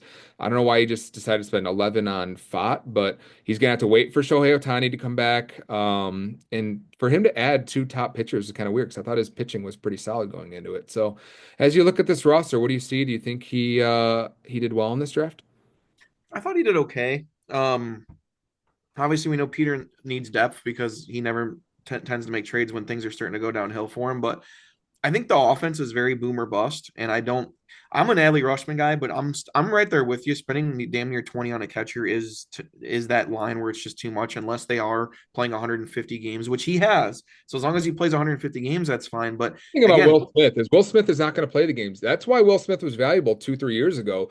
But that's when he was playing all that DH. But now he's not the DH anymore because Otani's the DH. yeah, but I mean, Adley Rushman does play about 150 games. But if you look at his stats last year, I'm as big as an Adley Rushman fan as anyone. Those just aren't $20 stats. I mean, they're not. He played 150 games, didn't even score 70 runs, didn't hit 20 homers. The OBP was not there. Obviously, you expect some type of bounce back from that, but it's just not there. Mm. Carlos Santana, your first baseman's 38 years old. Like I said, I know we're not breaking down this team by team power rankings wise, but I think this overall, it's a lot to be desired. I didn't love the Robert at 20. Gavin looks at $1. He's going to hit 5 home runs on the year. He took obviously the best White Sox prospect for $1 in Montgomery, but other than that, he's got absolutely no depth. You mentioned he pretty much went for all the pitching depth, but again, Glasnow at 30 at $28, that's a shaky one. I would rather take the shot on Strider. Glasnow's been hurt a lot in his career. Schwallenbach, okay, not bad. I like it. One of the top pitchers available, I don't but think he could afford to wait on Strider because he already had guys that were hurt. yeah, I mean, again, this rotation is not going to be bad. When Otani's on there, Fat, Schwallenbach, some of these guys, but again, I still think it's kind of missing something. I know you got Skeens, I know you got these guys. The pitching could be solid, and then when you have Judge and Cheerio and Riley kind of leading your offense, it's very boom or bust though. I mean, we have some very top end talent, like I said, with Judge, with Riley, and with Skeens, and then it's just a whole lot of 250 300 ADP kind of range. So I guess typical very Peter fashion, if the stars Hasn't play, worked out for him the last 2 years. yeah, if the stars play well, it's going to go well, but if they don't, and some of these guys are, you're taking shots on. Riley, you're taking a shot on bouncing back. Cheerio, you're bouncing back on, or not bouncing back, but taking that next step. Robert, you're hoping plays 100 plus games. Jackson Holiday is the premier. You hope he can, be worth. Was he worth keeping at 19? Who knows? Because of the season he had last year. So, I think Peter's very boomer bust. That's kind of the way he likes it. And I'm a Boomer Russ guy and a guy too, because like I like the injuries, I like the DeGroms and the Buxtons and stuff, because like if it all goes well, like you shouldn't play fantasy baseball shooting for third place. I mean, you should shoot for first place. And if it all goes right, then yeah. And if it all goes right, then this team could be good. But there's just a lot that needs to go right here. And there's just a lot of holes. Yeah, that like you mentioned, a lot of guys that just aren't really great fantasy guys in this lineup between Carlos Santana and Cedon Rafaela, who he had last year, and Gavin Lux in his lineup. Like those aren't guys that I want in my lineup. Those are bench pieces. And he doesn't have guys Right. on his bench that are like could replace those guys. Nobody. Chris Montgomery didn't make the team, so he's not coming anytime soon to kind of help out there. And who knows if he's actually going to be good once he gets called up. The rotation, like what I thought was a strength for him, but he still went and spent all his money on rotation. He spent $55 on Glasnow and Schwellenbach, which I don't hate because I do believe in Schwellenbach and I like Glasnow when he's healthy, and currently he's healthy. So like this is a really solid rotation, but I just think that he should have just taken that money and just said, I'll just put Quintana or Fott in my pitching rotation until one of these other guys are ready, and then gotten a better offensive piece. He also only has one closer, and I don't think that one closer is even going to be the closer. I don't think he has a single closer. I think that there's rumors that Bautista is not going to be ready for opening day, and even if he is, he might not even be the closer. So I'm looking here. Am I missing something? Does he like not have a closer if Bautista's not ready? I don't Yeah, think he no, he does. wouldn't. So They're like all starting pitchers. so he has some holes here, and he has a bunch of $1 guys, and I don't know why he really spent 11 on Fott to be a bench pitcher. It just there's just a lot that doesn't make sense here. I don't really know what his game plan was. I don't really know what he was kind of doing here, and the Austin Riley acquisition doesn't really make sense for what he needed to do to keep him. So like, it's just really head scratching here, and I think I'm just gonna go give a pretty low grade here of a D minus. I don't hate the Robert value. I don't hate the $1 guys because at the end of the day, it's just a buck. But like, if it's a $1 guy, like it can't be guys that are going into your line. You can't have your first baseman be Carlos Santana going into the year. Like you can't bank on that. So yeah, I don't like the way that he used $1 players to fill out his actual active lineup and didn't use his money very well at all. This is a team with holes, and he doesn't really have a clear path to filling those holes. Agreed. Yeah, I think he actually had one of the worst drafts. I just don't think he spent his money well. I think he kind of just threw it around at different places. And again, we're talking about a guy that did technically get two of the top pitchers in Glasnow and Yeah, Schwallenbach. So kind of a similar a way that decent Chad value. did and that Krim did, where he did get two top 100 pitcher or top, so pitchers. So that is what might hold him. But like you said, why not get one of them and then maybe spend 20 or 25 on, Simple. one of those top hitters that was available? Because I think that's what he needs. I mean, yeah, I don't know. I'm gonna go with a D plus on this draft. This team could have used some of those other. This team could have used the Indias, the Peñas, the Westbergs, like the players that went for $5 or $6 to kind of round A this. Doyle, Yeah, like stuff oh, like that. that's what this team could have probably used. I'm tempted to give this team an F, but I feel like that he did jump on some decent values. So I think that kind of saved him because, like you said, like I do like the value of Glasnow and Schwellenbach and Luis Robert, and some of the guys. Like I don't mind the values. I just think it was executed very poorly. So Yeah. I'm gonna give him a D. I don't think Right price, wrong team, maybe. this is a team that was a seller. Yeah. This is a team that was a seller that we thought was going to be in a really good spot based on the assets he got back from Tyler in the trades last year. But it's just a team that you look at it now and you're like, what is going on here? It's not great. Yeah, no, I agree. D plus for me. All right, so we have return to the blah here. We have a team that was just battered. Just Jay left him a bunch of nonsense. Not much of a roster to work with here, but he did make 5 trades this offseason. He traded away Carlos Correa to get Keller. He traded away Cortez and Castellanos for Aaron Nola. He ended up turning Aaron. No, he just got Nola. He kept Nola. He traded away Bybee and Gallen to get Freddie Freeman, Machado, and Scherzer. Not great there. I think that trade kind of is it fair to say that trade hurt both teams? Like Yeah, sometimes that trade helps with it. That trade hurt both teams. Then he traded away Pablo Lopez, his ace, to get Severino and Alonso, and then traded away Altuve to get Green. So I mean, he's kind of retooled here, but man, I felt like he came out on like the losing end of kind of all these trades here. I kind of like the piece that he sent out were okay, but the pieces he got back were worse. yeah, it's tough. Like I said, I think the Keller Correa one to start with is kind of a swap for swap. If Keller does return a 200 strikeout form, I think that would outperform most Correa seasons. Correa, we've talked about before on podcasts, is very much either a fantasy good player or he's not even startable. He's just got those weird seasons. But um, I don't hate Nola for Cortez Castellanos, some of these other ones, but it's tough because some of these guys weren't kept, like Freeman wasn't kept. So it's really tough to kind of look at some of these trades. I didn't love Alonso at 36 when again Freeman was had in the draft at 36. Mhm. But I don't mind getting Hunter Green again, straight swap, right? Who has a better year, Hunter Green or Altuve? If Hunter Green has a 2.60 ERA with 200 Ks, that's hard to beat. So, but Altuve did is going to get that outfield eligibility, which is going to be huge for Krim. So I don't hate these trades that Dave made, but I don't necessarily love them either. But Lopez and Green is going to be a very solid one too. But or sorry, Lopez went to Tyler. But yeah, I don't know. The trades were fine. I know he didn't have a lot to work with going in, but I think he's making some moves that's going to put this team at least in a more competitive spot. So in the draft, Dave was hyper aggressive early. Dave got early, he got O'Neal Cruz for 30. He got Julio for 47. He got Reynolds for 23. We all saw that coming. And he got Trout for 24. That was like bang, bang, bang, bang early in Yep. the draft. And it was just like, oh, and then Dave, we looked at like, holy shit, Dave has $13 for 13 players or whatever it was. So that's why he's got all these $1 guys in his pitching staff. So I sent Dave a message. He's like, yeah, like I just wanted to build up the roster. Like the pitching staff, I'll kind of figure out later. I knew I'd have weak pitching and I'll just build up the offense. So you look at the offense, you're like, hmm, like this offense kind of has a little bit of everything. Like it has some stars. You have your Julio Rodriguez kind of leading you there. You got Ozuna, who's just quality contributor from the utility spot. A lot of people overlook him because he's utility only, but at the same time, it's 39 homers, 104 RBIs, and nine was it runs last year? 96 runs and a really solid 378 OBP. And then you got Mike Trout, who could return back to form if he stays healthy. We know Trout is not, there's no performance concerns there. It's just, is he going to stay healthy or not? He hasn't stayed healthy in a while, but if he gets 500 at bats, that's going to be great. That's going to be solid. So this has the potential, it has the path to be one of our top offenses between Alonso, Machado, O'Neal Cruz, Julio Rodriguez, Mike Trout, Ozuna. I don't know if there's a team that has that much firepower as much as firepower as this has.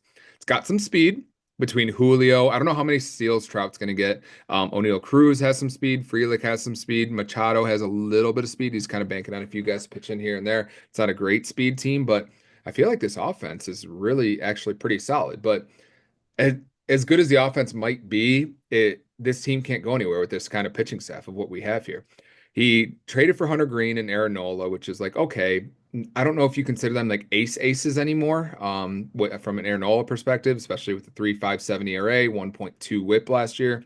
Um, let's see here. Hunter Green, you hope that he kind of did what he did last year over like 180 innings. That'd be great. But then you got Fetty, Keller, Scherzer, Severino. He's got does he have a closer? He's got Kirby Yates, who is going to be a part-time, maybe get a few saves for the Dodgers. And so he doesn't really have a closer here. So there's just not enough upside here. I guess if you could imagine a scenario where Scherzer gets back to form for one last ride and Keller goes back to what he was 2 years ago, I guess I can see a path, but it's just hard to imagine that everything goes right for this team in a way that makes sense. I feel like it's decent, it's solid. The values that he got in the draft were good, but it's hard to see a path for this. But it was an uphill battle. So what do you think? I'm right there with you on the offense. I think this could definitely be a top three, top four offense in the league. But again, it is a lot of hit or miss though. I mean, Alonso could be again with Soto in that lineup, it could make his numbers better. But O'Neal Cruz, we're still truly waiting for him to break out. Julio Rodriguez, yes, we know what he's capable of, but if he puts together what he did last season, that's not going to help Dave all that much. Mike Trout, I mean, that's a giant question mark. Dude hasn't played 100 games once since I mean he's played 100 games once since 2019. So this offense definitely on paper is top three, top four if they play every day. But that is a huge question mark on whether that happens or not. The pitching, kind of like you said, here's what I'll say: Aaron Nola is not Zach Wheeler. Now, Aaron Nola is still a very good pitcher, but the way I'm looking at it right now is if we're this is banking on Hunter Green doing what he did last year. If Hunter Green's back to his usual self, where he strikes out a lot of guys, but he has a 4.5 ERA, we're looking at Aaron Nola and pretty much nobody else. Severino bounced back a little bit last year, which was good. Who knows how he does with the athletics? I wouldn't put my trust in him. Mitch Keller again has the potential at 200 Ks. I wouldn't put my trust in that. Um, I just don't trust this rotation whatsoever, and there's absolutely no depth behind it either. So the pitching's a huge struggle. The offense on paper, like I said, is top three and four, but again, a lot of guys need either bounce back years or to stay healthy. So again, a huge swing and miss team right here. It could give some teams fits head to head in terms of like the hitting categories, but like you said, the pitching just does not have enough to hold it together. And we're an injury or two away from this team kind of being bad. So For I a think team he that did is a fine little injury, drafting. What's that? for a team that is a little injury prone with Trout Yeah. and And Machado. that's to Cruz. and that's me saying I don't mind what he did in the draft. I do think O'Neal Cruz at 30 was maybe a little bit of an overpay. Brian Reynolds at 23. It's fine. I like what Dave did in the draft, but that still doesn't take away the fact that this is a very hit or miss team with still a lot of holes. So overall, I'll say he did a C plus because I don't think he necessarily did anything bad. But again, I know I'll keep harping on it. He has Alonso for 36, which again I don't think is awful, but Freddie Freeman went in the draft for 36, and I would much rather have Freddie Freeman than Pete Alonso in 2025. Yeah, it's a tough one because I there's also a path where we look at this and be like, how much better could he have done? I guess if you would have gotten some of the maybe a closer or two for some of those cheap values late. I think he was the one that nominated Aroldis Chapman for $1, and I snagged him for two because he didn't have the extra dollar to go to three. So I think he Yeah.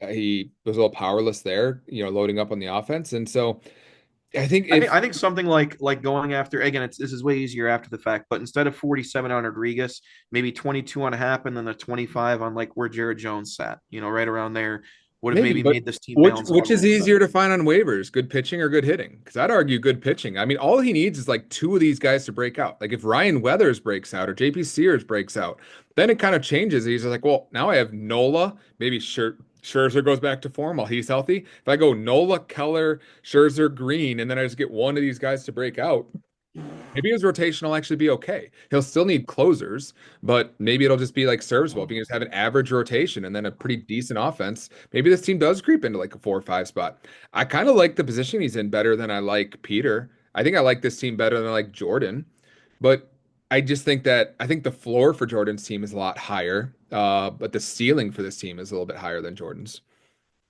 Yeah, I So feel like that's fair. I think I'm going to give it, I think all things considered, considering he didn't have much going into it, I feel like he did a decent job.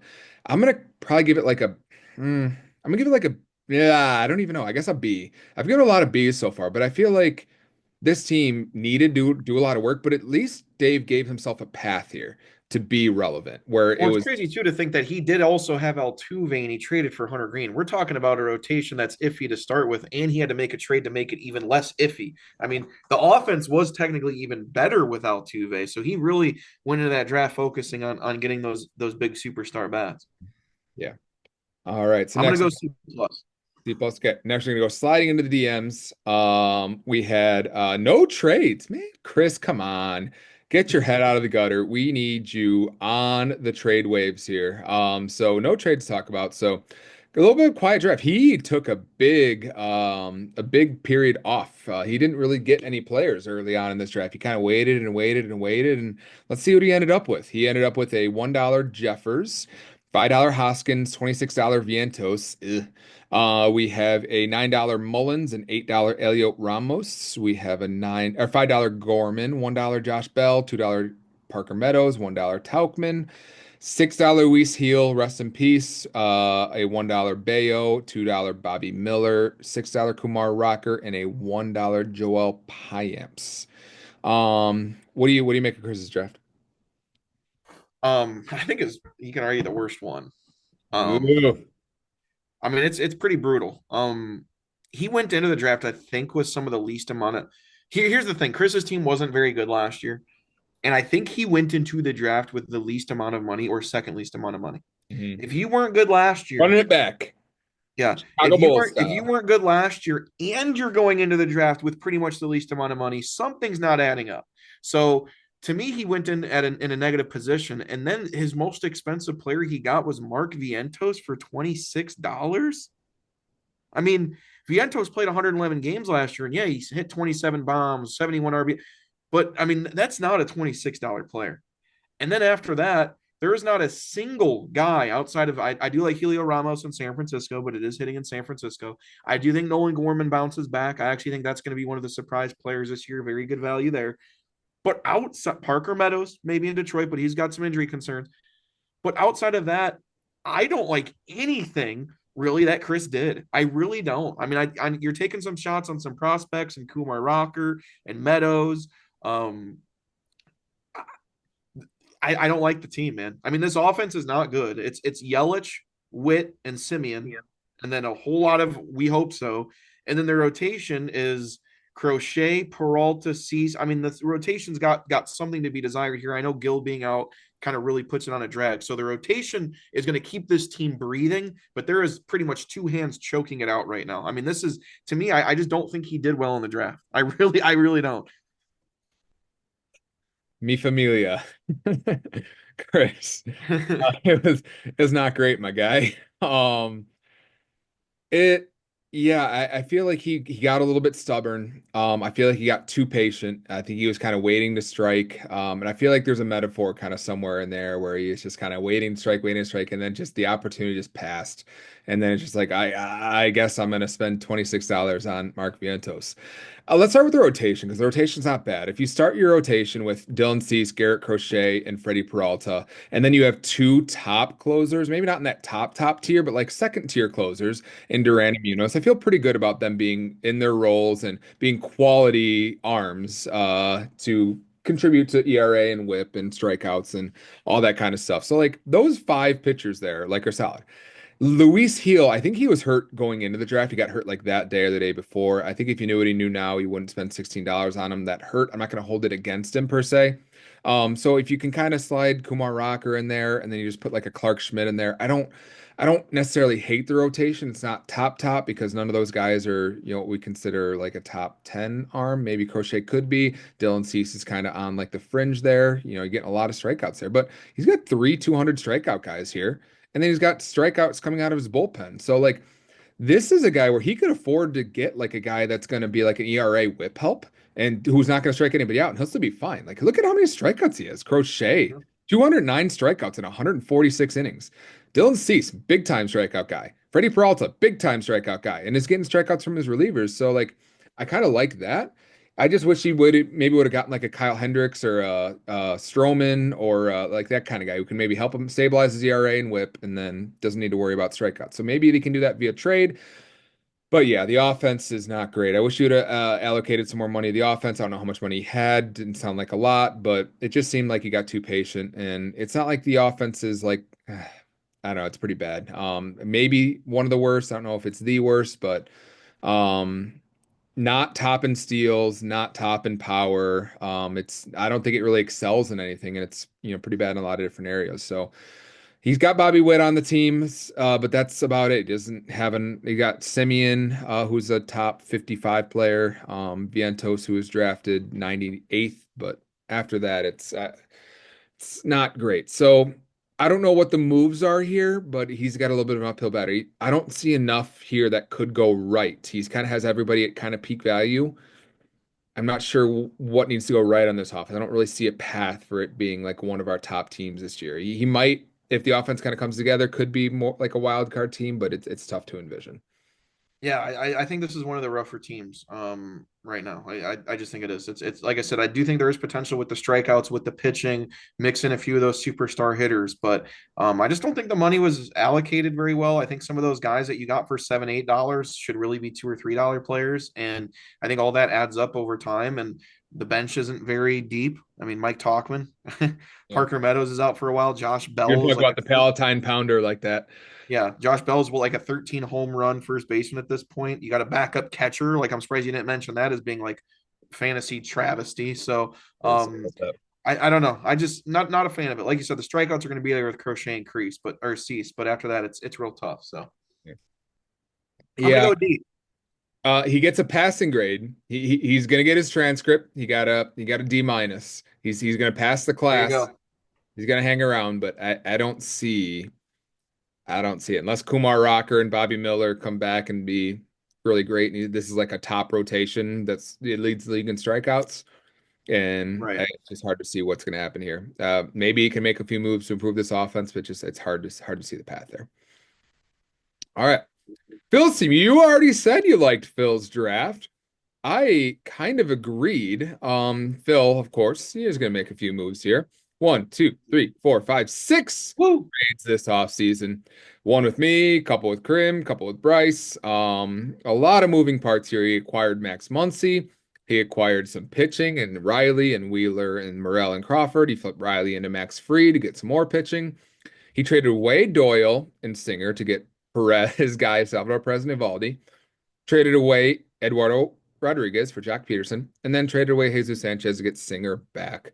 So, do you like as a whole? Do you think he came out ahead or behind on some of these moves here? I mean, there's definitely a lot that he did here.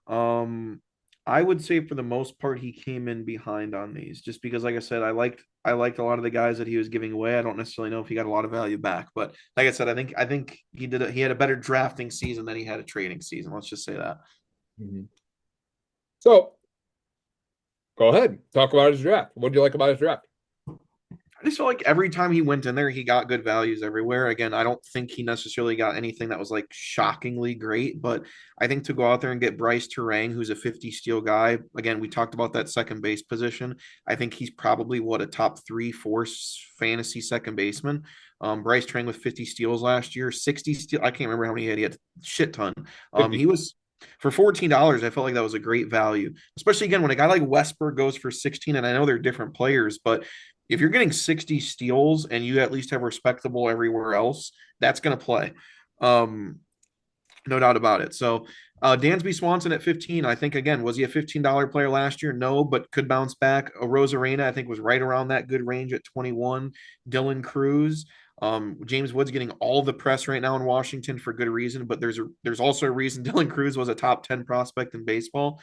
Josh Lowe for 9. Alec Baum, I think for $10 in that lineup, people are sleeping on him a little bit. I know he's never going to be the 30 home run bat, but when we're talking about 97 RBIs the last 2 years and at least a respectable, solid 330 OBP, you can't beat that for that price. I mean, that is a very, very solid price, especially in that lineup. So I don't know. I like what he did pitching wise. Eovaldi for 7. He was $19 last year. We already went over a stat line. That's a very good $7 pitcher. Irrigetti was another one, young up and coming pitcher for Houston. I really like the $10 play there. So again, no superstars, but again, I can't point to a single guy he got that I'm like, don't really like that. I think every single one he just did well on. Not amazing, not great, but I just think he never outplayed what they were worth. I'm gonna go ahead and disagree. I'm gonna zag a little bit here. I I think he did a good job of acquiring talent. It was just kind of like we got in the middle of that draft and we were kind of like, oh, Phil got that player. Oh, Phil got that player. Oh, Phil got a lot of these different players here. And then it kind of came together, and I was just kind of like, oh man, I don't really like the way this came together. So he had Bryce Terang, who he spent $14 on. This is not a team that needed steals. At the time, he already had Brenton Doyle. He had Jazz Chisholm, who had 40 stolen bases last year. He drafted Randy Arozarena, 20 stolen bases. He drafted Josh Lowe, 25 stolen bases. He already had kept Miguel Garcia, who had 37 stolen bases. And then he went ahead and drafted Jose Caballero, who's a bench player for Tampa Bay. He's not even like, I don't even think he's like a short side platoon player. He's just like a bench utility player, kind of like a John Birdie. So he drafted way too many steals, not to mention the steals you're going to get from Dansby Swanson and Dylan Cruz and some of those players that are all going to chip in as well. Like this team needs some more slugging because a lot of these guys aren't really great home run hitters. And then he's got I was going to say about Bryce Terang. Bryce Terang hit one home run after July 1st last year. So he from July, August, and September, he had one home run. I was there. I was witness. He was on my team for that stretch. He stopped hitting. He turned out to be not a good batter at all second half of the year. So yes, he's providing steals, but this is not a team that needed steals. So Bryce Strang is not a good fit for this team. Neither is Caballero, especially knowing he already had a guy like that in Garcia. So the offense needs slug. And then he's going in his utility. I hate the two catcher utility. Salvador Perez is an okay player because he plays every day. He had 590 at bats, but I would just make him your catcher and do something with Yainer Diaz or do one or the other. Like you got to trade one of these guys because I just don't think it's a serviceable utility, man. Because as much as the Salvador Perez is like a good quality catcher, you're grading him based on him being a catcher. 27 homers and 104 RBIs is decent, but zero Yeah, steals. see, that's where I disagree. Why do we have to grade him as a catcher? He's not even in his cat. That's why I think the word utility gets thrown around too much. If you're good enough hitter, you're in the lineup. Salvador Perez is a good Let enough me hitter. finish. He's 27 homers and 104 RBIs. Who cares what position he plays? He played 158 games last year. He's not a catcher. He played 158 games. Because I don't like what that is as a utility man. But Because what? But let me yes, ask you this: what do you 27 mean by a homers, utility 104 man? RBIs is solid, but no steals. 330 on base percentage is decent, but he only eclipsed, it's the first time he eclipsed 300 on base percentage in the last 3 years. I'm not counting on him for on base percentage. He's certainly, you've already told him, said he's a runs liability. So for as much as he adds in power and RBIs, he detracts because he will not steal a single base this year. He has one stolen base in the last 4 years, zero stolen bases in the last 3 years. So he's going to be hurt you in OBP more than likely. He's going to hurt you in steals, not going to provide any steals. He's going to hurt you in runs. So that But counteracts but what he but provides you in homers but as but a my 40, what's he, a 34-year-old player. but that's the thing. A $4 player, if you're hitting 27 bombs and 104 RBIs, you're just worth it. You're $4. I would rather have a guy like Jonathan India. But you just said he needs power. Now you're saying you want Jonathan India. That's just what I'm.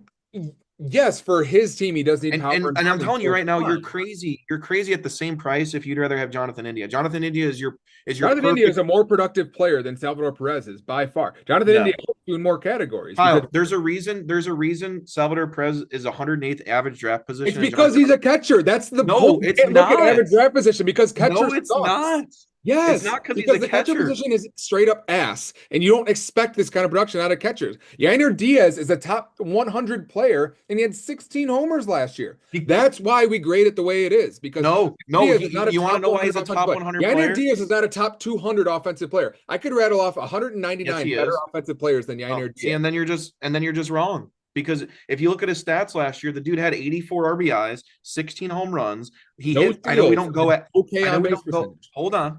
I know we don't go off average, but the dude hit 300. So for you saying he's not a top 100 hitter in baseball, I completely disagree with you. He is. No, I don't think that rostering two catchers is a good strategy. And the reason why it's ADP the way it is, we can have this argument about Adley Rutschman. You already talked about it. You wouldn't pay $19 for Adley Rutschman because if you put a $19 Adley Rutschman side by side with a $25 like Riley Green, it's not even a competition because Riley Green's numbers are going to be better. Or any other Ian Happ's numbers are going to be way better than Adley Rutschman's numbers because when you're catcher eligible, it just changes the way we look at you. And I wouldn't put Salvador Perez in here as a quality utility player.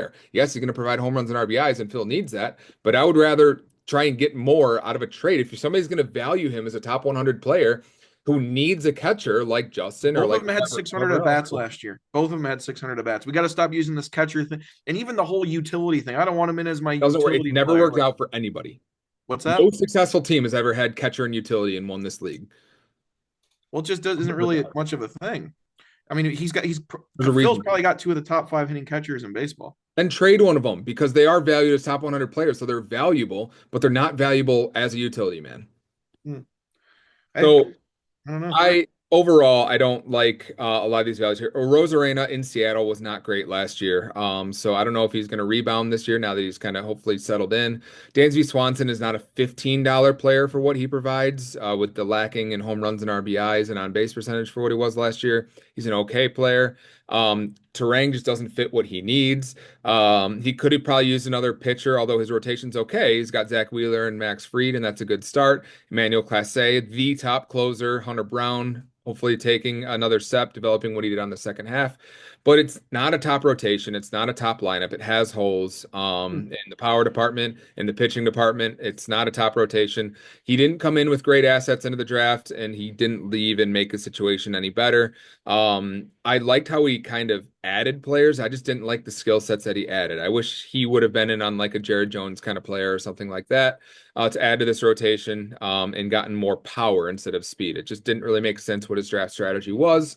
But he'll hopefully wheel and deal. I know he will. So I do agree with you in the fact that he needed more power than steals because you are right. When you really look at it, I do like the price of Terang and kind of what he provided, but you are right. Phil's team does not need steals. I mean, outside of Christian Walker, and if we're just going off last year, Salvador Perez is his best power bat, yeah, right? But yeah. but if we're just going off power bats, it's really Christian Walker, Salvador Perez, and then is there anyone else you can guarantee is going to hit 20 home runs? I don't think you can. Muncy. but Muncy maybe, right? And Rosarena is going to be right around there, but even Muncy didn't hit. I guess he missed a lot of games last year. He usually would pace for 20, but I mean, you are right. This team is lacking a little bit of power for sure, and that's why. Do you wonder maybe if you would have went the extra $7-8? I know Hap isn't a big power guy, but maybe Hap would have made a lot more sense than a Terang or even a Westberg who could have hit 20 home runs. You know? Westbrook, I feel like even like what's his name? The Santander kind of fits this what this team Yes. kind of would have needed. I wouldn't have wanted to spend 39 to try and get him or 40 or whatever it would have taken, but yeah, kind of something like that. So But even still, yeah, I don't hate the values he got. Like I said, I think the rotation's still going to be very solid with Wheeler, Freed, Eovaldi. I think Brown and Irrigetti from Houston are going to be really, really good for them. Houston always, produces good pitching. You have Clase, who's probably going to get close to 40 saves. Even if Scott gets 20 to 25, yeah, the he's combo I like. he's clear on closer. So honestly, I think Phil's definitely going to be on the fringe of a wild card team. I don't think his offense is bad, but I do agree with you where I do think if he is to trade for something, again, I know we're not going over power rankings and sheets, so I'm not going to say totally where he lacks, but definitely runs scored is one of them, and then home runs because even his runs scored, if you It's look at weird to be weak in both runs and RBIs. yeah, because if you look at his runs scored based off last year, he does not have a single dude that had 90 runs, and he only has one guy that even had 80 runs. Wow. Hmm. So he's definitely gonna be lacking there a little bit. I put him in Jordan land, just kind of in purgatory. He's not one of our top teams. He's not one of our worst teams, but it's just going to be hard for him to kind of dig himself out of purgatory Yeah. there. I do think it's around playoff contention though. I don't think it's Yeah, super far off. yeah. All right, so next we have Tyler's team, T-Pain. Shout out to Tyler for sponsoring this podcast with Oh yeah. his the Zoom premium here, so we can Thanks for record. that overtime, bud. Yeah, thanks. You make sure you keep putting in those hours, buddy. So he made two trades this offseason. He acquired Lopez, and he also acquired Matt Olson, trading away Caminero, Mackenzie Gore, Severino, and Pete Alonso. I kind of, in a vacuum, don't mind each of those moves. Me neither. Love the Matt Olson move. I probably would have rather just had Caminero and Gore at those prices, Yeah. but I think for looking at the draft, you could make an argument that it kind of helped him a little bit. Yeah, I agree. I think those trades actually worked out well. Like I said, it's tough because when we talked about it from the other perspective, I also really liked the Cominero and Gort acquisition as well. But I think it made sense for Tyler's team and what he was looking for, to get what he did. I think the trades made sense. Pablo Lopez, if he was in that draft, would have been the most expensive pitcher. I Yeah. mean, if Castillo went for 30, I still think Lopez probably would have went for around the same price he was kept at. But Yeah. again, it's something Tyler needs because that Burns Lopez combo that's solid, especially when you consider everything else that comes after it. He needed that. Yeah, so he's got some pop here in the offense. So he added some star power. So we got Tatis for 50. He added Logan O'Hoppe for 8, Christopher Morel for 7, Nolan Jones for 1. And so those are power guys, and he added to the power guys he already had in Matt Olson, Jake Berger, Vinny Pasquantino, Matt Chapman, Willie Adames. So like this is a team that is has no shortage of home run power here.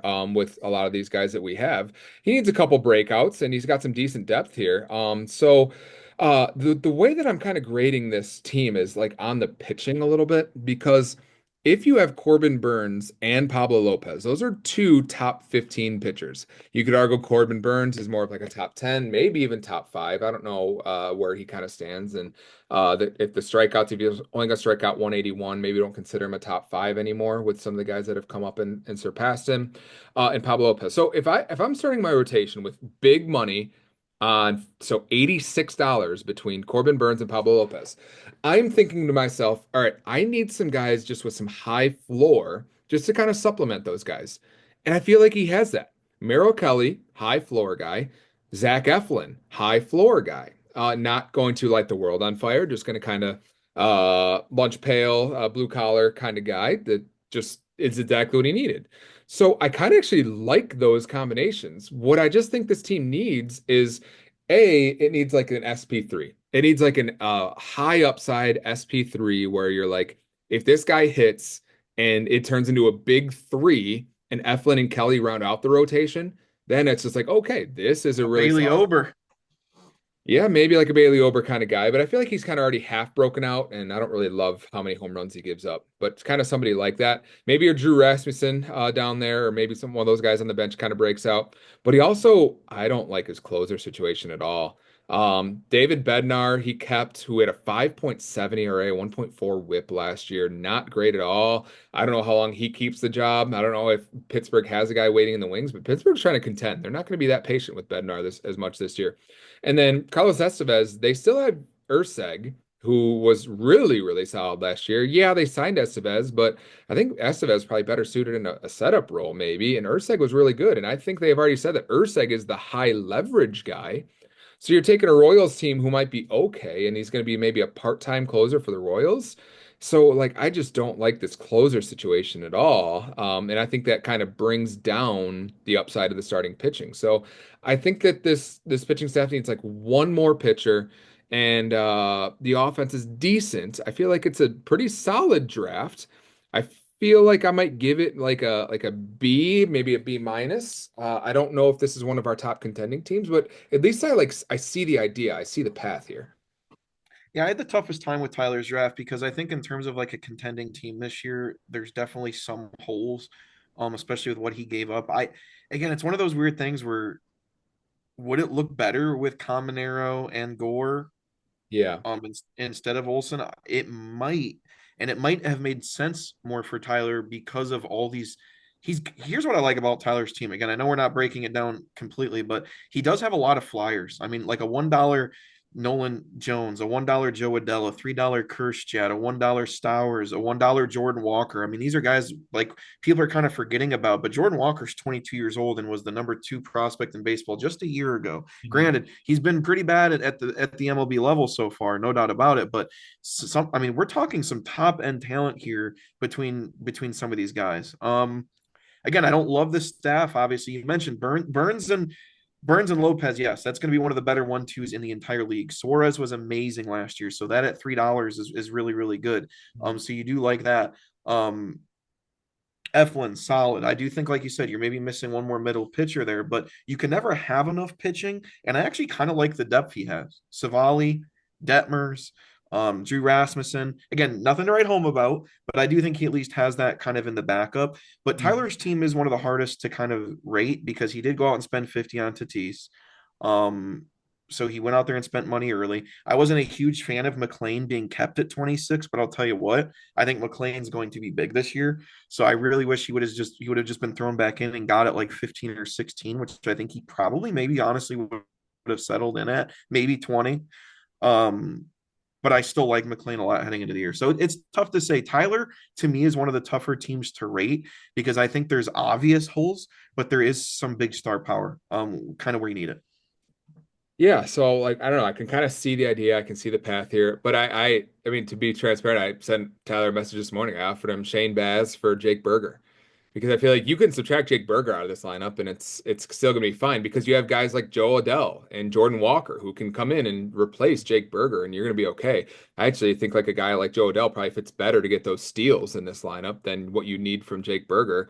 And then like that's a guy that has like upside to be, if he puts it all together, to be kind of like an ace level player, maybe a 50% outcome one way or bust the other way. But that's the kind of player that I would kind of take a swing at to kind of fill out this roster. And I like his bench. I think he got quality guys on his bench, and Adele, Walker, Kerstad. I like Kerstad, but I just don't think he's going to play enough. I don't think there's really a path for him to. No, and I do think there is some obvious holes. I mean, when you look at this team from an OBP perspective, if you look at their 2024 numbers, or I don't know what their Ooh, 25 yeah, you're projections right. look like, but this team OBP wise is going to suck. I mean, it just is. I mean, the fact that your highest OBP guy is probably 340 in Tatis last year. I mean, that's your highest. We're talking he's got a few dudes hovering at the 300, if not below 300 range. So, like I said, there are obvious holes on this team, big discrepancies in talent, kind of that boomer bust. But I do think this lineup, when you look at it on paper, is still a probably top half lineup.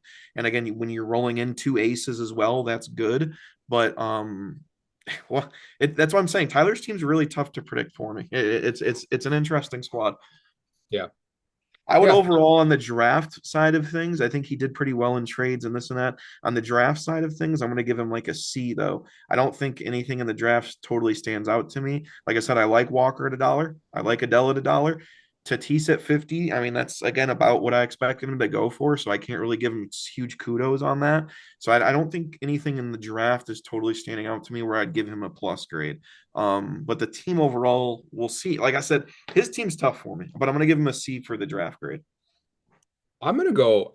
If you look at the guys he drafted, I'm actually gonna give him a B plus. If you look one by one by the guys he drafted, I actually kind of like it.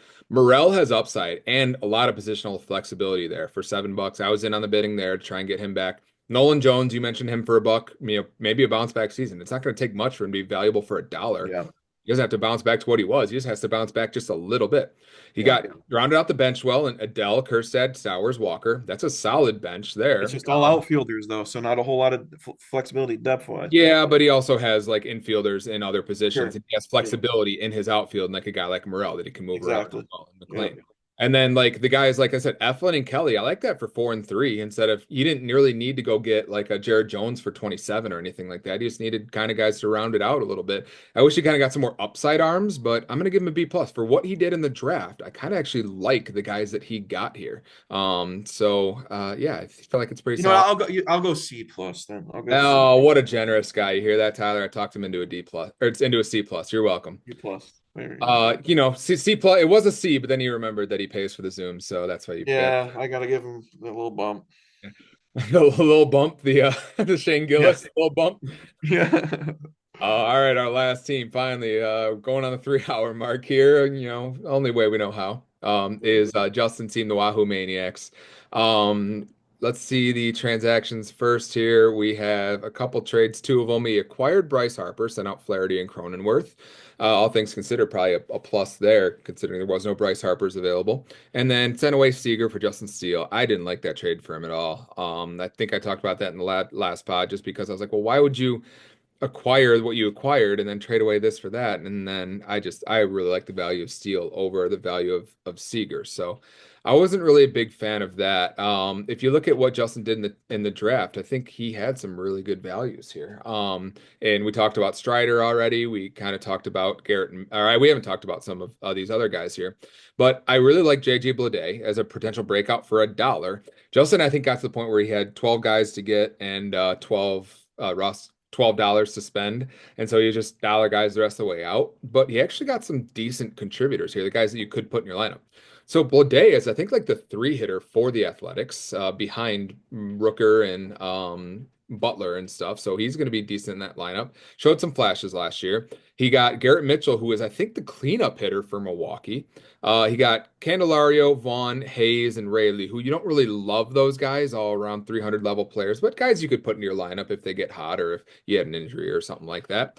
He got Jared Jones for 25. I like that value. Jared Jones is a big strikeout guy last year. He had 132 strikeouts, 121 innings in his rookie year. So you expect a higher innings level this year. And I hear he added a pitch, which could do wonders for him because I think he started to get tagged in the second half. Guys have kind of figured him out. So if he added like a sinker or something like that, throw batters off, I like it. We talked about Spencer Strider, and then I really like Dustin May for $1. So here's the thing I'm going to say about Justin's team. And I know I haven't given you a chance to talk yet, but Justin's team has a path.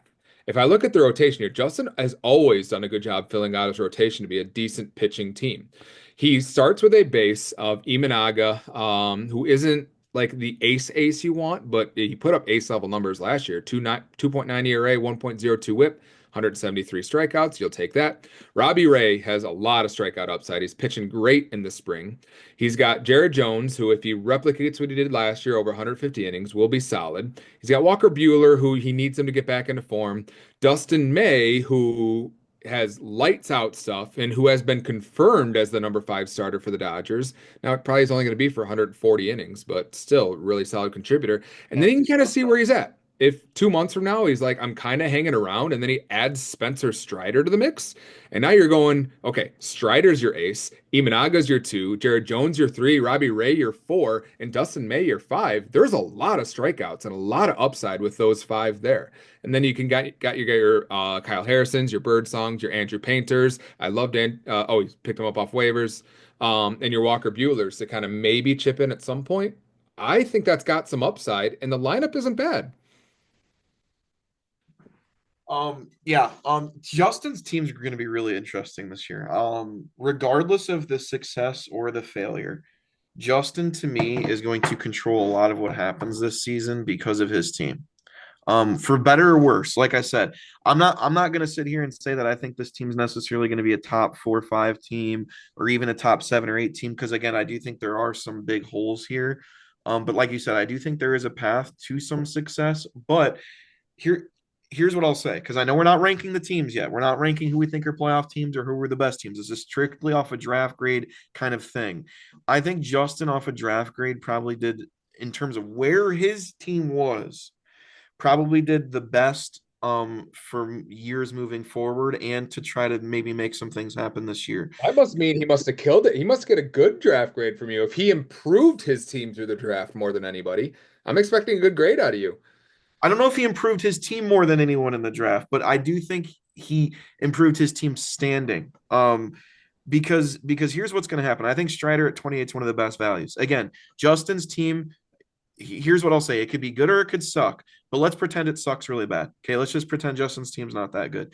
Again, I think he's going to control a lot of what happens in the league this year because again, I think a lot of dudes are getting thrown back next year with that $5 increase. I think a lot of them are. Okay, so let's pretend Justin's team sucks.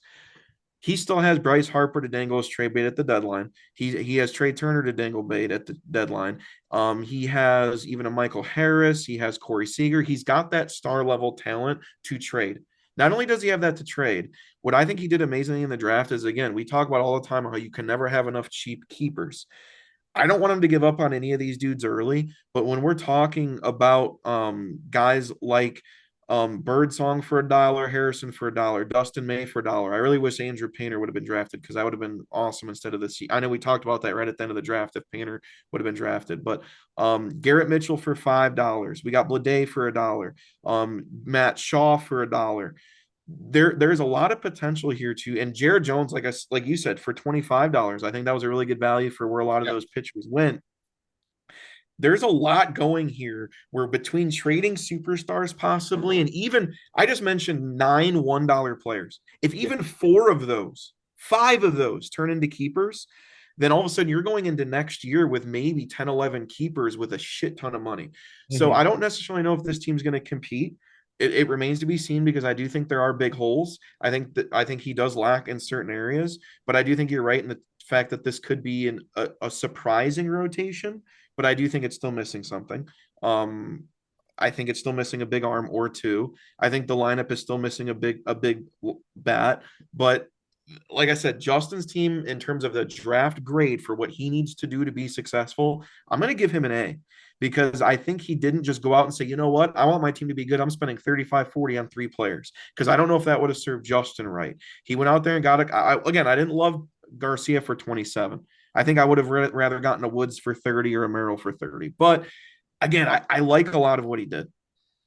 Yeah, he needs a lot to go right. If he's going Yes. to be a contender. But like I think it's there. Like I believe in Matt Shaw. I know you do too. Like Blade, like the opportunity is in front of him. He doesn't just need to like be like he needs to earn the opportunity. Like the opportunity is being given to him. He just needs to kind of earn it.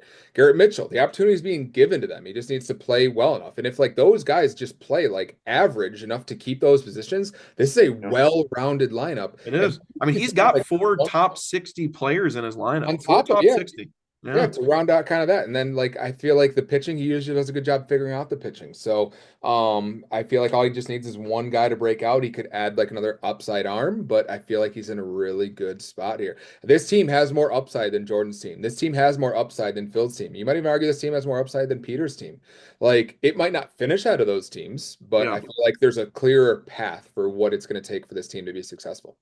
So And I'll that's give why, him again, I a don't think he should give up on a lot of these A. And it's always interesting to see early in the season, even before the season. We've seen some guys dropped already. We see some C contracts a little bit.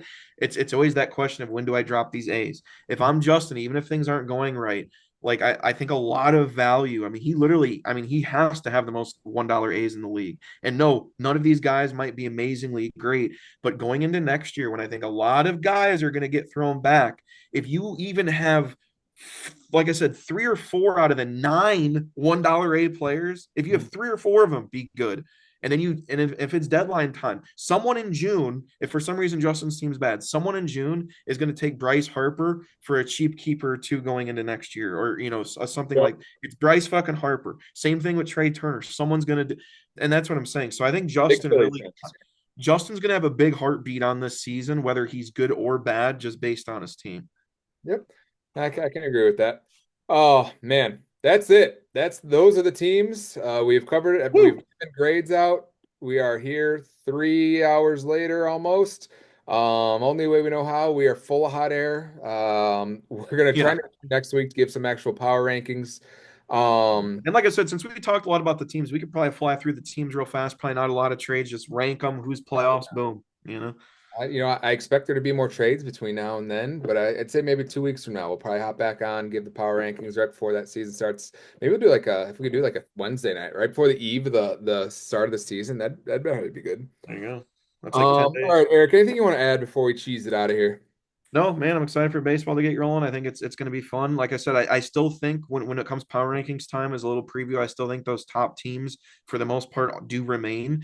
But I do think that 5 to 9 range is going to be really interesting this year. I think it's a lot more muddied than it was in the past. I think that 5 to 9 range can go a lot of different ways, especially when the trades start popping in. Yeah, I'd have to agree. Hopefully, you guys can get those trades, and we love creating content for that. Yeah, I'm excited to box score watch. I love pulling out my team, especially after getting done with baseball. 7, 8 o'clock, get in the car and be like, all right, let's see who's hit home runs, who's done this, what did my pitcher do, all that kind of stuff, Yeah. and I games. always love the first couple week overreactions of results Yeah, when everyone really takes those first couple weeks and thinks yep, that's like really super important over a yep. 6 month season. Yeah. All right. I think we'll just wrap it up there. We can save the Cubs talk for later, the next podcast or the All right, man. baseball talk. Eric, thank you for joining me. And we'll see you next time. All right.